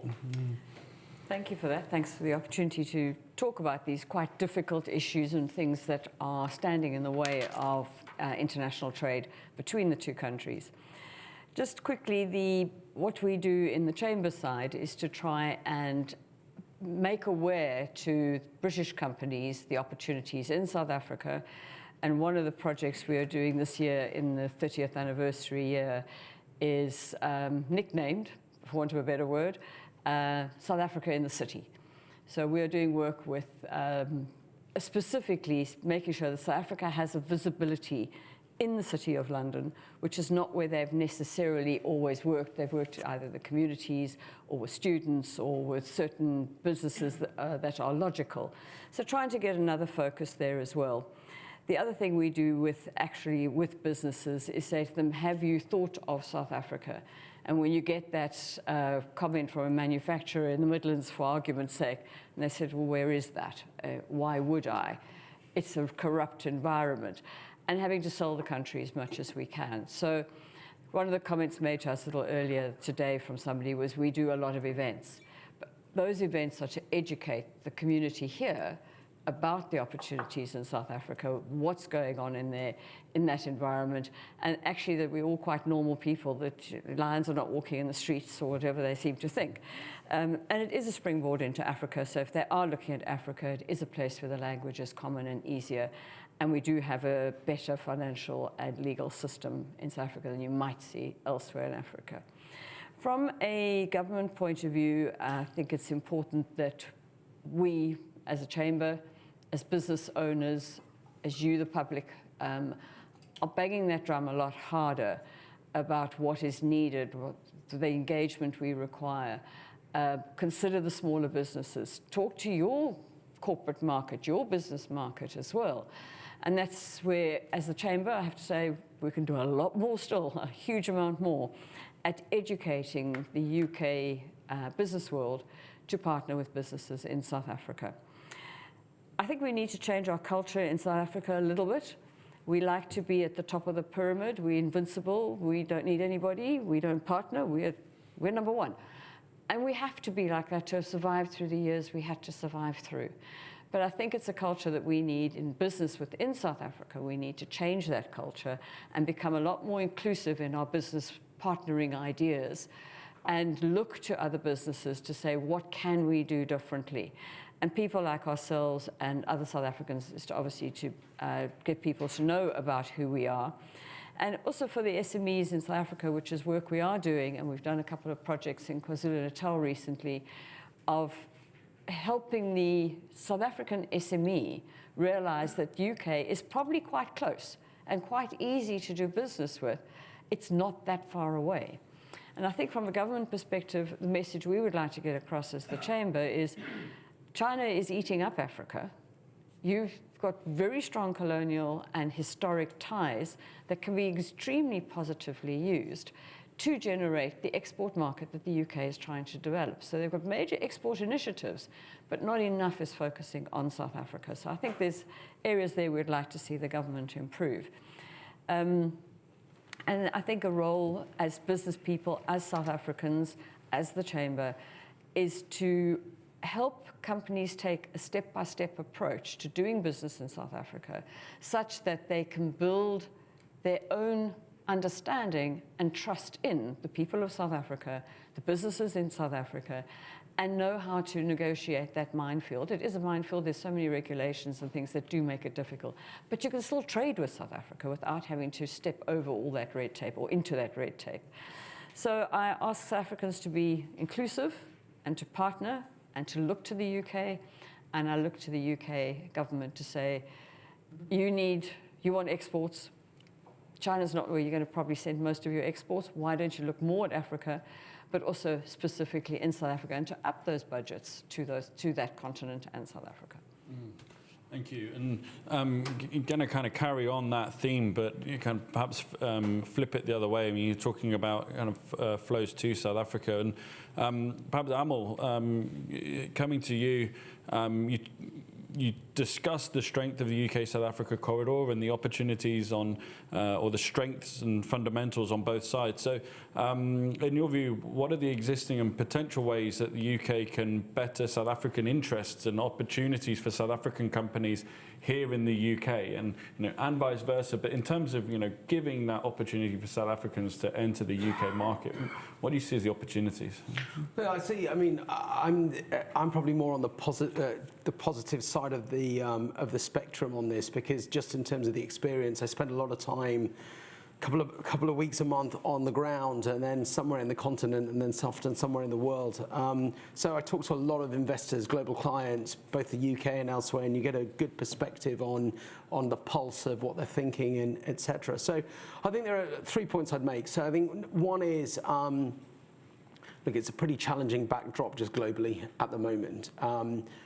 But having said that, and what I mean by that is, if you look at financial issues or economic issues around, inflationary pressures, etc., rates remaining where they are, you look at the global tensions across in the Middle East and Russia, Ukraine, etc., and even from a political perspective, the amount of volatility that's happening, you know the stats better than me, but 70 plus countries that in 2024 going to the polls, 4.5 billion people. So from a business perspective, there's just a lot going on. But I'd argue that with all of that backdrop, actually, we're at a bit of an inflection point on this corridor between the UK and South Africa, and actually it could play out very positively. Why do I say that? I say it because when we speak to a lot of clients, particularly UK clients who are looking, it's difficult for them with Brexit, frankly, with Europe. And obviously the challenges of could some of these conflicts spread more widely? Do you really want to set up a business when that could occur? So they then start looking elsewhere. We've had certain clients who actually have come to the table who historically didn't really want to talk about South Africa or Africa, and suddenly are actually, let's have a bit more of a conversation around what's happening. We've also had quite a few investors out of the UK and elsewhere who are quite seasoned South African investors and are actually saying, where am I going to get my double-digit returns? Where am I going to get my alpha, etc.? And in order to do that, they are looking at emerging markets. They are looking at South Africa and elsewhere. So it is presenting an opportunity which, given the challenges globally, are becoming more and more prevalent. And I echo some of the points that are made by my panel members. It's, we have to obviously be proactive around that in order to be able to capitalize on that. So I think, investors and clients are more risk on than they were before. They are being almost forced to look elsewhere in the world, and South Africa and the wider continent are a natural consequence of that. So that's the whole positive spin. What I would also say, which we've kind of touched on, and I know, Sharon, you mentioned China, but what I would also mention is not just China. I would mention when I talk about corridors, we talk about also Africa to the US, Africa to the Middle East, Africa to Singapore, Africa to India. I mean, there are a lot of corridors out there where we're in a globally competitive race, make no mistake. And if you're sitting there as a fund manager with a couple of $100 billion, or you're sitting there as a company looking to expand, you might look at South Africa, but you might at the same time be looking at Kenya, Nigeria, Dubai, Singapore. So why? Why do you, what's the pull? How do we collectively as a group make it easier for the CFO, CEOs, small and medium enterprises to make that decision to proactively then put their dollars, rand, whatever it may be, into South Africa and make that growth and make that investment. So I think ease of doing business is absolutely critical, and I think it's incumbent on all of us. So, you know, ranging from government and policymakers, chambers of commerce, to, you know, professional services like ourselves, to assist clients and support clients in that journey as much as we can. I think the third point is panels are great, events are great, market awareness is great, it's fantastic, and we should do more of it. But it all comes down, and I don't want to sound like my own boss here because I got this speech 2 days ago, is execution, delivery. That's the proof is in the pudding, and what I would like to see is, we talk generically, but I've got quite a few examples of real successes that have happened, and we need to be far, far more vocal around those successes of South African companies or businesses coming to the UK, making a real success of it, or vice versa, and showcase to others that actually it can be done, it is done, it generates good economic growth and sustainable business. And I think you then hopefully get into the virtuous circle where the person who's kind of weighing up, oh, do I expand, do I not, do I diversify, do I not, where do I go? It might tip the balance for them, thinking actually that other company in a related sector did it and it was a real success for them. Maybe I should look into that. And we actually spend quite a bit of time actually putting clients together. It's not banking services, but it's relationships where people will often ask, you know, I kind of need help, or I need more information around X, Y, and Z. So I think connecting people, connecting businesses, connecting the dots is absolutely critical. But to me, it all comes down to, you know, we're at a point now, we're in a very interesting environment where this corridor could become a lot stronger, a lot deeper. But don't forget there are others out there who are also banging the drum. That's a really important point. Well, 2 points there. One on, you know, the delivery success and owning that success. I mean, one of the kind of repeated calls upon us at Chatham House, and one of the reasons for putting this together was that there are challenges in the South African environment, and we know what they are. But the narrative out there focuses a lot on the challenges, but very rarely on the ownership of the success and the successful examples and where they are. And yeah, and sorry, I was going to say, because, you know, we live in a world where, you know, negative media sells, right? That's the point, you know, and so getting that positive story out there proactively, it is absolutely critical, because otherwise, you know, people are lazy. They rely on the default option of, you know, watching the TV or reading some negative sensationalist headline without actually doing the underlying research on how true is that or how meaningful is that to my own business. Well, that's a call for some of the journalists and editors in the audience to come and grab Amal afterwards and get his thoughts. And the other point that you make there is that, you know, South Africa isn't as much of a standout market as it was perhaps 30 years ago. That's something that perhaps wasn't covered as much in that first session, and the rise of kind of others on the continent and some of those other competitors. So, Rizana, kind of coming back to you, you know, what do you see as the sectors or industries that offer the greatest opportunities going forward? And are there areas where the UK can better leverage South African skill sets to build globally competitive products that benefit businesses in both countries? You know, what's that USP? Yeah. Well, I'll start by 3 big themes. and then talk about each one of them in turn, and sort of, I think, link it to how maybe the South African UK government should be thinking about, and companies leveraging these three. So the first one, I think, is obviously related around technology. The second is the green economy and climate, and I know a lot of people are talking about it, but that's pretty fundamental. And then the third one is around sustainability and food resilience. So touching each one of them in turn, if I think about technology, broadly speaking, South Africa has a lot of strengths. We have very sophisticated universities. We're producing some of the best-in-class thinkers. Frankly, some of our students are working at DeepMind and other places. We have a lot of people with the skill set to play at the world level. But we still have a situation where 33% of our graduates are unemployed. And so we need to find a way to kind of change that dynamic. I'll give you an example. In some of the other African countries, I know that 2 or 3 companies that have started that effectively train data scientists or software engineers. They're based in the local market, but they're servicing the global tech companies. They're servicing Google, you name it. And effectively, it's like, it's higher paying, more stable work than working at a BPO, because you are the software engineer for Google, but you're just based in Kenya. Or you have people that are feeding into the AI value chain, right? Because some of these things don't actually, yes, at the front end, you have large language models, but somebody has to feed them information. So you need people that know how to program, how to structure the information for the algorithms to read. And some of the professionals, especially at the time when everywhere in Silicon Valley things were hot, it was very expensive to have these people. People saw a gap and provided highly skilled resources out of various African countries. South Africa can clearly do that, and we have a lot of professionals that can do that. I think within technology, the other area that's pretty exciting is around financial inclusion and the evolution of the banking system in South Africa.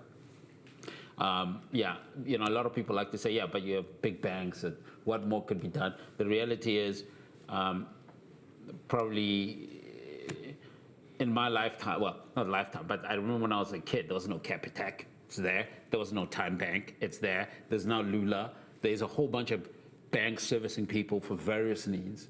And a lot more is going to happen around technology, given the new rapid payment system, given the ability to accept payments online, open banking. It's going to create new opportunities. And not all these opportunities are being designed by the big banks. And so what's going to happen is somebody has to fund all these young people with great ideas so that they can hire more people and get the economy good. So that's kind of like on the technology side. I think in the green economy, we're clearly spending a lot of money in commercial and industrial solutions for companies and homes. And I think those companies eventually will be big enough that they will hire more people and be sustainable.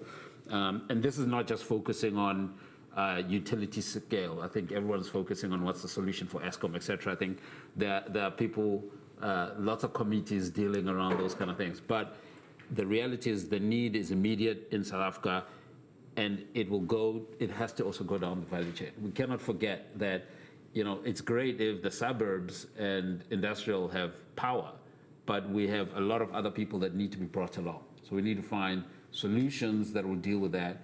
In some countries, they have standalone solar home systems. They have mini grids. There's a lot of things that have been done in other African countries. We don't have to reinvent the wheel. We just need to pick the best kind of solutions and see how do we plug it into the South African value chain. I think on food related matters, one, obviously, there are people working a lot in food technology. Actually, I met a founder of, it's still early stage, of a Cape Town-based technology company who's harvested cells from beef and is trying to manufacture meat, but in a cell, in a petri dish.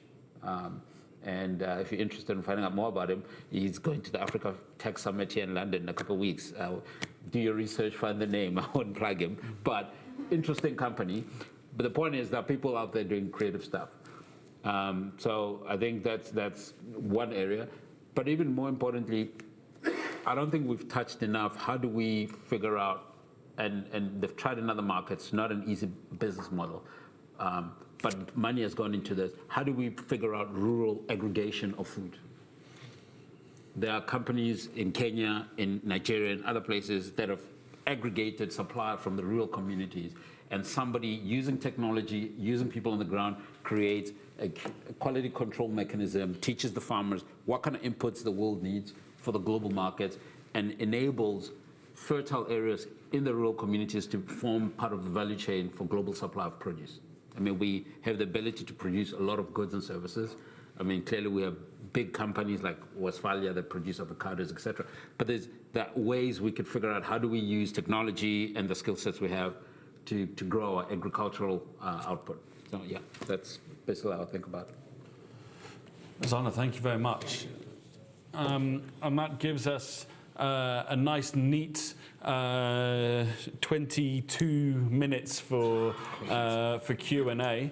I'd like to welcome everyone online who'd like to ask a question to please do so. You're very welcome. Put your questions into the Q&A box there, and I will present those to the panel. But first of all, we'll come to you, the audience. So if anyone's got a question or a statement or a piece that they'd like to add into the discussion. So like in the first session, we'll take them in groups of 2 and 3. So I see a hand in the back and the lady in the front, and then a hand in the second row as the first slot. So please, sir, and please introduce yourself. Tell us who you are. I'm Winston Lee from SOAS Politics, and my question is about given that some of the panel have mentioned China have increased influence through BRI to Africa in general. So will it be a strategy for UK to maximize or enhance its relationship with South Africa in climate finance, like economic activity related to sustainable development, to build a more secure partnership with leading country in Africa like South Africa? Thank you. And the lady in the front. Hello. I'm a South African that's reintroducing myself back to the country with a small agricultural project. And I just want to remind you that with agriculture, there can be setbacks with the weather. So even though you can have all the technology, you can't rely on accurate rainfall when you want it. And it's nice to hear about all these tech firms, but I just wanted to remind you that with all farms around the world, there's the risk takers that are in every form of business, and the farmers are also risk takers because they have to work with weather and getting the produce. And then nobody has mentioned ESCOM and how storage facilities can't keep the produce. But this is micro-management, but I just wanted to raise it here. Thank you. And then the second row. Hi, my name is Edward. I'm from Cape Town. I'm just here in my own capacity. My question is this on the African Continental Free Trade Agreement. Do you think it will reach its goals of reducing poverty and boost trade, given the UK has invested quite a bit into making sure that trade does flow freely under that agreement? Thanks. Thank you. So we've got 3 questions there. One around China, one around climate resilience, and a piece about ESCOM, and then the African Continental Free Trade Agreement. Razana, perhaps I can come to you first, and if you've got a comment on the AFC FTA, if that's something that you're able to talk about some of the opportunities. Well, yeah, I guess, my view is that in principle, the agreement itself, I think, is the most important first step for African countries to work out how do we integrate. I think that there will be first a West Africa nexus that works a lot closer, and a SADC nexus that works closer, East Africa nexus that works closer. I think over time, as those, let's say, clusters of regions figure out how to get things more efficient, it will become a more Pan-African play. The biggest constraint in all of this is the flow of funds. Reality is remittance is quite expensive to move for people to trade intra-country. And I believe that there is a solution being put in place through PAP's Pan-African Payment System. which has the Afro-Exim Bank as the intermediary. Some central banks have signed up. I don't think South Africa has signed up yet to that. I may be wrong, but when I last checked, they hadn't. But the reality is you need to solve a few things. You need to solve the ability for the movement of goods, people, and money for it to reach the goals of reducing poverty. But I think in principle, that's why everybody's trying to take it. Thank you. And the question perhaps around on China, I mean, perhaps if we can frame this more as, in the conversations within UK Parliament around geopolitics at the moment and where we're building partners, is there too much of a reaction to China? Should we be, as was questioned, should it be kind of looking at where China is taking a more active role and seeing if we can, or do we need to kind of perhaps stick a little bit more to what we know and focusing on rebuilding relationships rather than worrying about what others are doing? Yes, I mean, I think there has been a bit of an obsession about China and China's role in Africa for quite a long time. And I think China's role in Africa comes with positive benefits and negative elements, and we shouldn't get too obsessed about it. The one thing from my point of view that I'm pleased about, the attention, and also the tension, particularly in terms of critical minerals, is actually the UK, from talking about its Indo-Pacific shifts and its completely, as far as I'm concerned, schizophrenic foreign policy, has sort of suddenly woken up to think, well, actually, there's a continent which is our near neighbour, which is where you have historic ties for good and ill, but we have had relationships for. And one of the great sadnesses, I think, over the 30 years is how much we've squandered a lot of those relationships when we could have taken advantage of them. Now, if a sudden panic that, China is going to get its hands on all the minerals makes us engage in a positive, constructive way, I think that's important, but it shouldn't be an anti-China way. It should be what can we bring and mutually, how can we benefit, not a one-way relationship. Just say one thing very quickly on the African Free Trade Agreement. I am very pleased that the UK government has played an important role in pushing that. I can't help thinking there's a big irony, given that we have just withdrawn from our European free trade area. It is breathtaking how you hear some ministers. But I mean, I think I think that the point that Rosanna made, which is about actually trying to make the regional blocks work first, and that will be really important, but also to thinking that actually free trade agreements are one thing, they're important, but you've got to unblock a lot of the issues which are around non-tariff barriers, about infrastructure, about all those sorts of things, and they have to be really thought about as well. Thank you very much. And perhaps just on the role of China and the drive for critical minerals, I think we also have to appreciate that a number of the companies that are being kind of drawn into this have commercial relationships that straddle these geopolitical divides. And so, for many of those who are active in that relationship or in those sectors, they can't decouple from China. That's where their demand has been, and that's where their market has been, and that's where the processing capacity has been and been built up over the last 20 years. So this idea of kind of separation, I think the UK needs to kind of reflect on that a bit, and I think actually perhaps learn from where South Africa is a bit more able and capable in the way in which it's managed some of those relationships and not being too drawn into one side or the other. So, Sharon, is there anything there that you want to pick up on? I mean, you touched on China before, but also the free trade agreement. Is it? I'd like to just talk first to the agricultural comment that was made earlier. In my other life as a foreign exchange specialist, helping companies to manage the foreign exchange risk of importing and exporting, one of my customers is an agricultural company in the Mpumalanga area, Mpumalanga and Limpopo areas. And I'm going to try and remember all the things that impacted this one company in 1 year.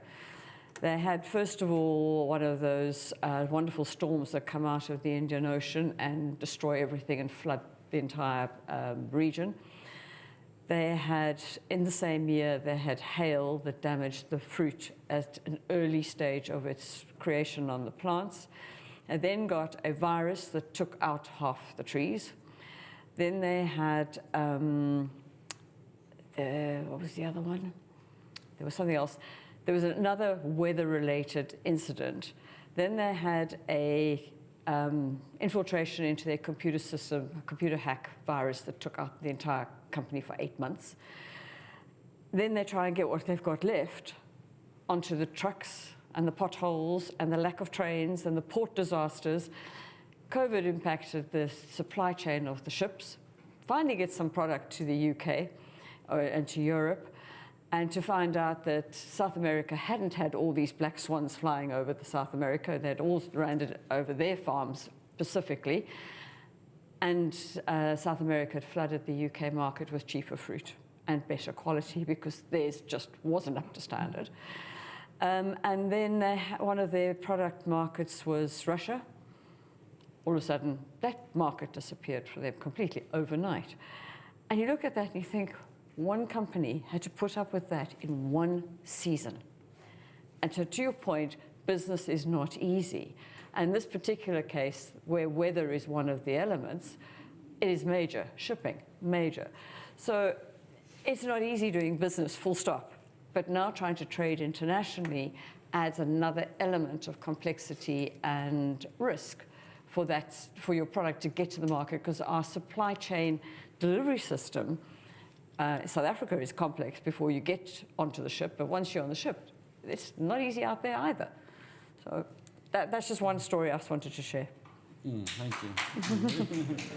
And Amal, I'll give you an opportunity to respond to some of those as well, and particularly perhaps views on triangulation with China, finance for climate resilience, but also a word that did come up, which is the ESCOM word. And I mean, we're on the record, so you might want to be careful. But just, how big a risk is that, or how often does it come up with clients, and how do you deal with it?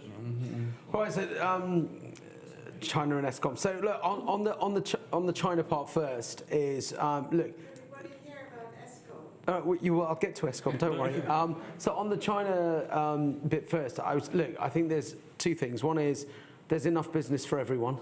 That's the first point. And I think to Lord Oates' point, which is absolutely right, I think we just have to focus on delivering what is within our control and what we can do. So let's stay in our lane. Let's focus on what we need to do. Don't worry about the 1,000 other people out there. Let's just get on with what we're doing, and then hopefully we'll move in the right direction. So I think there's a lot of chat about a lot of different countries, not just China. But the reality is, you have to do what you can control. So that's my point on that. With regard to ESCOM, look, it is challenging. Does it come up with clients? Yes, of course it does. And the whole load shedding, energy. Issue is significant. Again, it's interesting because it kind of depends on what sector you're in, because certain sectors don't rely as much on energy as other sectors. So it does depend, and it can be very, very difficult. How it's solved is, there are cleverer people than me out there that hopefully have the answer, but it is a difficult journey. But living in South Africa at the moment, maybe it's pre-election, but things have improved quite a bit over the last few months, in terms of that. So it is a difficult issue, but then I think it also links into transition finance. The growth we talk about small, medium companies' ability to see opportunities and accelerate in a particular sector. The solar companies are doing phenomenally well, and a lot of them are small companies that are setting up, providing that expertise to a whole market everywhere. And it seems to be working, and there seems to be more of a sea change. So, what I've learned is South Africans are resilient. They do find opportunities. They do grow businesses and develop businesses where there are opportunities. I think it's incumbent, as I've said before, on local governments, municipalities, and the federal government to just simply, and private enterprise, to help and support that journey, and people find solutions. Oh, thank you very much. We'll come back to the floor for another round of questions. So please don't be shy. Please stick your hands up. Come with questions or with comments. Oh, it's very quiet. People are very shy. Okay, well, I'm going to perhaps return to... Make a point. Just while somebody's finding the energy to put their hand up. The one thing I think that we must also look at, for every dark cloud that causes all sorts of trauma, there's a silver lining. And you use the word, Amal, about resilience, agility, pivoting, all the things that South Africans do. We've had to live in isolation for decades, and there's always a way around it and a solution. And to my view is this energy crisis is creating an opportunity for jobs, new innovation, new growth. And South Africa has the opportunity to become a leader in certain things because we have to. We have to find solutions. Therefore, we'll be able to offer that into Africa and into the rest of the world. So, yes, it's awful living in load shedding. I absolutely hate it. I was there 2 months ago. We had load shedding 3 times a day. And I'm going next week, yes. And I'm expecting no load shedding. It's wonderful. You can have an election more often. But I think we must always look at the positive side. How do we unlock the regulation to allow the freedom to innovate and to be able to deliver? And we've got that regulation one also wrong. Recently, we've unlocked some of it. We are allowing some innovation. But I think companies can do things differently, can think differently. And if we get our innovation right, it can go to the world. We can export it. I suppose with unlocking regulations, you get a lot of sham artists, so regulations still need to be in place. And with the solar panels in South Africa, there's Chinese copies of the Chinese products, but I think there needs to be the ethical road. Thinking the institutional frameworks to ensure... Lord Oates, please.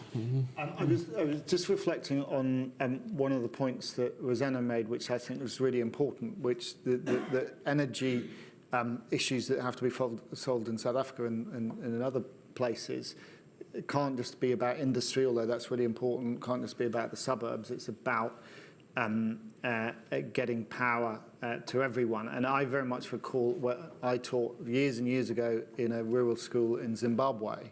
And ZESA, the Zimbabwe Electricity Supply Authority, this was in 1988, the kids wrote it on their school book. So there was no power at that school or anything, but that was their thing, access to power, and it was so important. And actually for that school, getting that school access, which Barclays helped with, I have to say. So thank you, Barclays. Made a real difference to the quality of teachers you could keep there because they wanted to be electricity, etc. And one thing I mentioned, this inquiry that the all-party parliamentary group on Africa is doing into just energy transition. But the more we spoke to people on the continent, the more I reflected it's not about just energy transition. It's actually about justice, about energy access, and checking that there is that expansion. I think that's really important to remember. Thanks. So I've got a flood of, well, not a flood, but a handful of questions. So in order, we've got one online from Nabantu and Becky. So if we can allow Nabantu to unmute herself, and then we've also got Nick and Knox. So we'll take those three, and if others do, just try and catch my attention. But first off, Nabantu, you're most welcome. I think we've allowed you to unmute, so please go ahead and ask your question. Thank you. Thank you. My question was actually about the theme in these presentations has kind of been more microscopic. So if you look at things more microscopically, it's possible to kind of pick out like areas that are more positive. But my question is then, if we were to look at the same set of questions microscopically, would we still come to the same conclusions and be able to tell a story in which somehow these green shoots are being preserved? And is there someone in particular you'd like to put that to, or to the panel in general? To the panel, please. Okay, thank you. And just clarify what the meaning.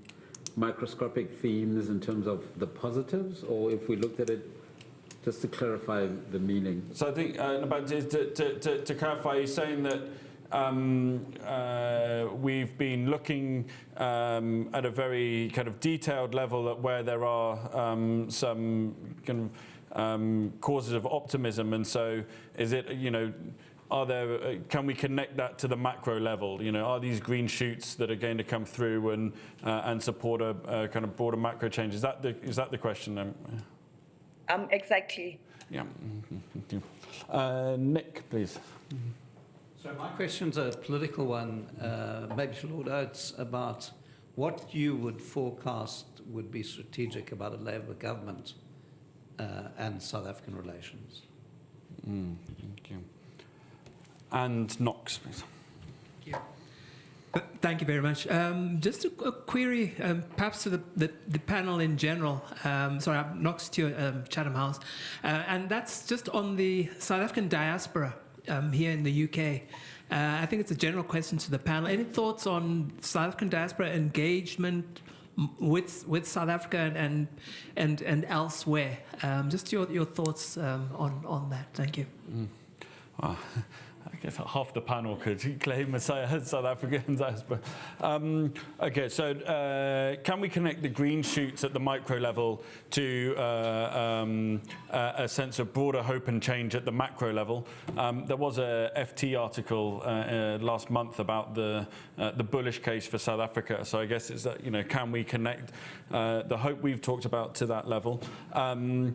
What should be Nick's second-guessing our election results and suggesting if there were to be a Labour government incoming, then what should the priorities be? And Knox on the diaspora. I'm going to allow each panellist in turn to reflect on what they want from those three questions and make any closing comments, and then we'll draw this session to a close. So perhaps from left to right, Rosanna, please. Yeah, thanks. I'll touch on the macro themes. Looking at it sort of short term and sort of medium term. I think in the short term, we'd all be kidding ourselves if we say the macro picture is looking rosy because of what's happening at some of these micro levels. But thematically, if you take a slightly longer term view, what you're seeing is from an energy needs perspective, especially for certain industrial and housing infrastructure, they need less and less of Eskom's energy because they're putting in more and more of their own power. So there's more of that resilience. I think the bigger issue is the more we're seeing some developments around the second economy, probably there will be some correlation in time with the crime rates in the country, because people don't wake up wanting to commit crime. They wake up actually wanting to feed their family. And so I think we will see that at a macro level in time. But yeah, I think the macro picture short term, there's still some challenges even at the economic level. I think in the medium term, some of these things will play through in a positive way. Thank you. Just quickly, a point on each, going in reverse order. Firstly, on the diaspora issue, I think there's a big diversity in the diaspora, from financially very well-off people to people particularly who I've been engaging with recently in our health and care sector, who probably don't have the voice in a lot of the forums like we have here. And I think it's really important that their sort of voice is heard and they are properly represented. Secondly, on Labour, I think it's a fair assumption there will be a Labour government, despite Chris's careful objectivity there. I don't even forecast South African elections, and they're a little bit more predictable. I think Labour has an interest. I think they're interested in a partnership approach, which they stress a lot. But there's so much going on in the world. My fear is that everyone's distracted by lots of things and don't focus on the long-term building, the strategic relationships, and just get drowned by all the tactical decisions that are having to be made. But I hope there will be a positive engagement there. I'm not sure that David Lammy's comments recently about what Nelson Mandela's views would be or would not be about Palestine is necessarily an indication of how well connected that was with reality. But anyway, that's that. I'll just finish on this macro-micro point. You can see loads of challenges, and we've heard about lots of them, and there's probably lots more. But the one thing I just reflect is, in 1988, when I was teaching in Zimbabwe, one of the pupils I taught asked me if I'd go and see his father in South Africa, because he hadn't seen his father for 6 years. I think his father worked somewhere around Johannesburg and mines, whatever.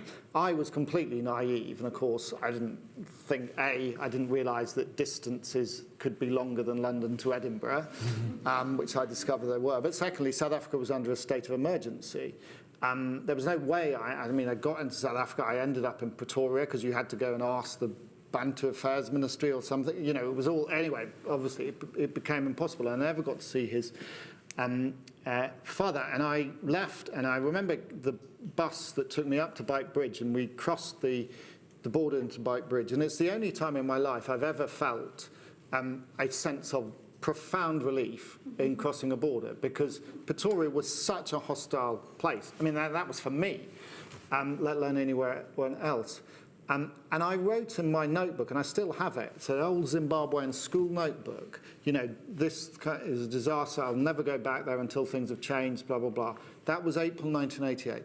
If anyone had said to you on that bus that within 2 years, the ANC would be unbanned, the PAC would be unbanned, Nelson Mandela would be released, there would be a peaceful transfer, you would have been taken off to some mental health facility to be held, because everyone was saying there's going to be a bloodbath.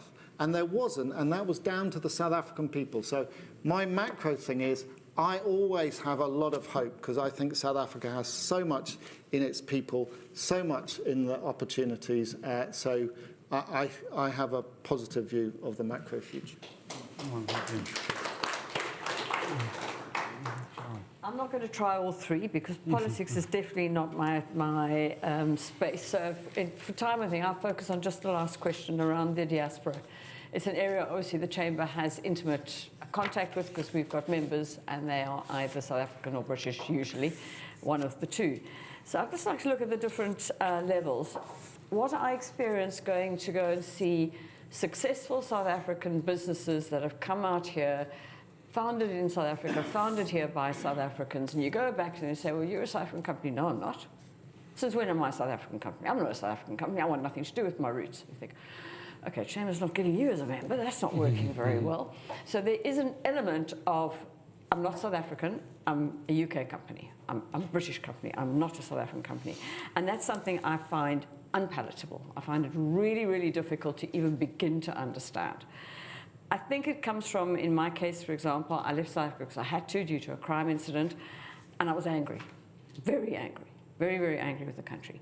So I think people go through that stages of the anger curve, where you hit the bottom, and maybe I'm catching some of those companies where they're in the worst stage of their anger curve, and maybe they'll improve. I know I have. Look at the job I'm doing at the moment. I must have. Then you've got the youth who are using this as a temporary way of upskilling, getting money, learning the world, all those things, and have every intention of still going back.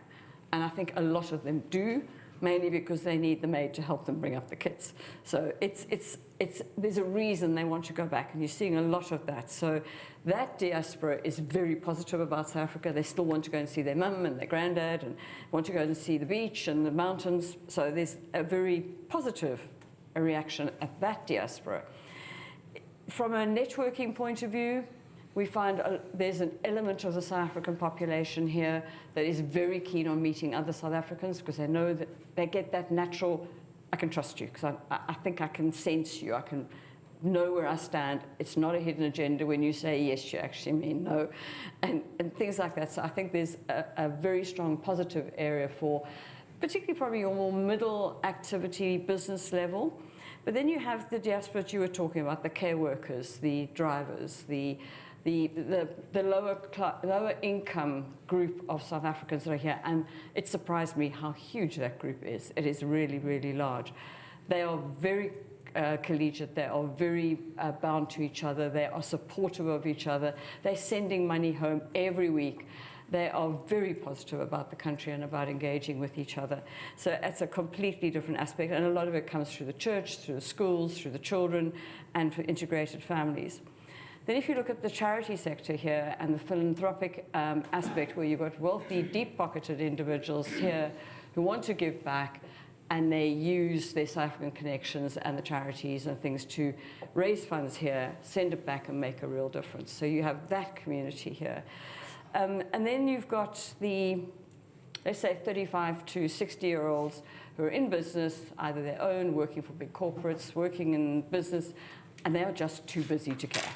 They've just got their own, keeping their head above water, making a good income, bringing up their families, and really couldn't be bothered at that point in time. So as a summary, positive and negative. Thank you very much. And Amal, please. Sure. Final words. I feel like I'm part of the bomb squad, just coming on right at the end, just to make a bit of a difference. So, look, I think I'll take two of the questions. So on the microscopic into the macro, I think I agree that can occur, that does occur. I think the devil's in the detail. So I think it depends on the particular type of opportunity that is there. But yes, can green shoots flourish? Absolutely. There needs to be help, care, support, and a bit of luck on the way. But yes, it can occur. In terms of, I thought the question on the diaspora is a very good one, actually, because we often, I know Sharon lives and breathes it, but actually sometimes we often forget it, that there are so many South Africans actually within the UK, and actually how to harness that energy, that ability. Because again, as I talked about earlier on, familiarity of South Africans when they're in South Africa into the UK, there's obviously the natural familiarities to the homeland. I agree with you on the deniers, there are some of them, you're right. Then I often ask them actually, so which rugby shirt do you wear then? And then you get to the truth of actually, they're not that English, I can tell you, when it comes to the box. But essentially, it's a massive area, it's right here at our doorstep, and we should be looking more and more to be able to harness that, the different segments that Sharon has said, in a positive way for back into South Africa. An example is we've got 700,000 South Africans in the country, and I think they've got the numbers to 24,000 are going to vote out of 700,000. And you look at that and you think, whoa. I suspect the embassy are probably very relieved they that sounds quite a lot. For different reasons. So we're drawing circles. I did see a hand go up at the back, and we have heard from Durko. And so for balance, I'll allow Callum to make a very quick point. If you'd like to introduce yourself and where you work. Hi, I'm Callum. I'm from Foreign Office. I was delighted that nobody asked about visas. Despite Chris's suggestion that they do so, which I thought was quite cruel for a Friday morning. But anyway, in contrast to some of the narratives in the previous session, I think working on the South Africa debt. I've been struck by the strength of the UK-South Africa relationship, and I think you see that 18 months ago when the King hosted President Ramaphosa for his first visit. You see that in the people-to-people links that Sharon mentioned, 400,000 tourists every year, and you see that in events like this. This doesn't happen with every country, but I think friends still have to be able to have frank discussions, and I think we've had two fairly high-profile issues of disagreement on the foreign policy side. In Russia, Ukraine and Israel, Gaza. Now, Lord Oates mentioned elections and a potential new government, and obviously I couldn't comment on that as an impartial and neutral civil servant. However, I do wonder, a hypothetical new government, whatever party it is, I wonder what Lord Oates would say. How should the UK potentially adjust its position on South Africa? What's it getting right and what's it getting wrong? I think that would be good to hear about. Thanks. Thank you, Cam. I think that we will save a conversation on that for another day, but I quite like to end on a note of we need to continue the conversation. So that is absolutely something that we'd like to invite everyone back for, and Lord Oates back for a roundtable session, particularly at the time, I think, after an election, where we can, both after the election in South Africa and after a UK election, and reconvene and say, okay, now what do we want? We've had 4 hours this morning of some complaining and some positive statements as well. And so I think it would be a good idea to get back together again when we've got 2 new administrations who have got 5 years ahead of them, and we can all get back together and say, hey, we're the community that's already done some of this thinking. Now can we have a frank conversation about how the government-to-government relations can go forward? And I think that brings me on to some of the kind of concluding points I want to make, kind of just bringing on this panel, that number one, leadership matters. And it's not just political leadership, but it's those leaders who have been part of the relationship and really kind of pushing it forward. Many of those who have been at the forefront of the bilateral relationship over 50 years are sitting in this room. Two, these relationships are deeply personal. For a number of people who are involved, and there are important channels of communication, including through the respective diplomatic services, but also through the APPG, through the Chamber, through Actis, through the corporate relationships, and I can also personally attest to the quality of South African universities and the academic relationship as well. There is a sense of familiarity, and I think my final point would be to echo what Lord Oates has said and what Callum has said, is that we can disagree, but we can understand each other. And I think that for those who have been involved in kind of UK-South Africa work for a long time, there's that sense of, we know that, and we kind of asking for a political leadership to also understand and seek that assistance. So that's it from me. I'd like to thank our speakers from this panel and from the earlier panel. I'd like to thank you, the audience. I'd like to thank the Chatham House staff who have been involved. So Jessica, Lisa, Elise, Roman and Fergus standing by the door, all of whom have been a big part of this. And then I'd like to welcome to the stage, so we can just stay seated, but I'd like to welcome to the stage Peter Brett from the British International Studies Association. I'd like to thank BISA for the support and partnership of this event. And yeah, over to you to give us some closing words. I think that you've got a microphone on, but why don't you come and join us up here?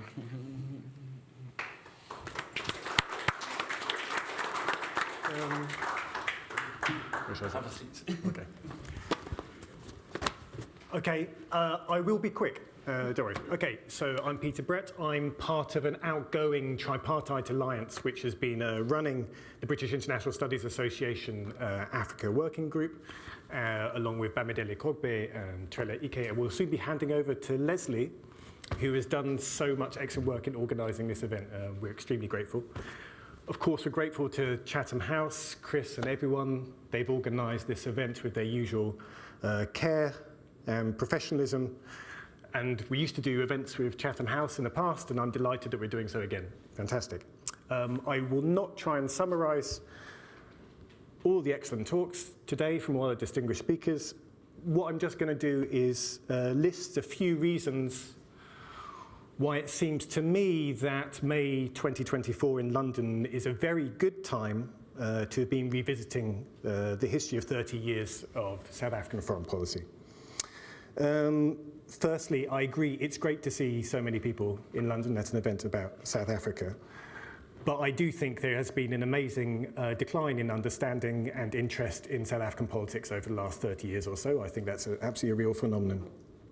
And understanding that history is simply a crucial part of interpreting correctly South African foreign policy. To take example from this morning, we cannot understand, for better or for worse, South African policy on Gaza, Venezuela, and to a more complicated extent, Russia, without understanding the history of the anti-apartheid struggle. It's simply not possible. And we certainly shouldn't interpret it as simply a kind of authoritarian drift or something like that. We shouldn't do that.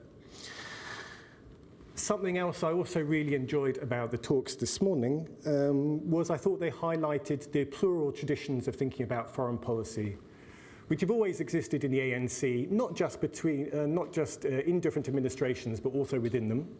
despite the very clear efforts at centralising all forms of policy making under Thabo Mbeki.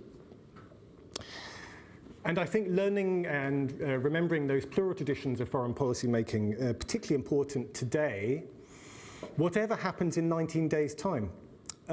Because, let's say, at least two of the parties which might hope to be in a coalition are, for better or for worse, inheritors of some of those plural traditions of foreign policy thinking. And if we want to understand them, and we really would need to understand them, we would need to understand those traditions as well. Another reason might be, and this is something that Leslie mentioned, there's a chance, again, there was a chance earlier, there's a chance again that perhaps there's space for more actors in policy making and perhaps foreign policy making. Maybe that space closed sometime between 2007 and 2010. But there is surely space, and there's more actors involved in South African foreign policy making, and those actors will also be inheritors to different degrees of that plural history that we've been hearing about this morning. And my final thought, the weight and importance of that history might also helpfully highlight to us some places where the language and the vocabulary that has been inherited from that period helps and doesn't help us understand what's going on today. And just one example would be the language of alignment. The language of non-alignment or alignment inherited from a Cold War period, where if there's one takeaway I would take away for today, you simply do not have the choice to align or not align. Even if you are China or the United States, you are simply forced to cooperate in some areas, even if you do not wish to in others. And all the enduring links which we've just been hearing about on this panel means that South Africa will also not have the choice of aligning. It will have to find some other way, and is finding other ways of describing that relationship. And this kind of event is a very helpful contribution, I think, to thinking about that kind of language. Anyway, I've really enjoyed today. I hope you've enjoyed it. I hope and expect you've enjoyed it as much as I have. And thank you again to everyone here.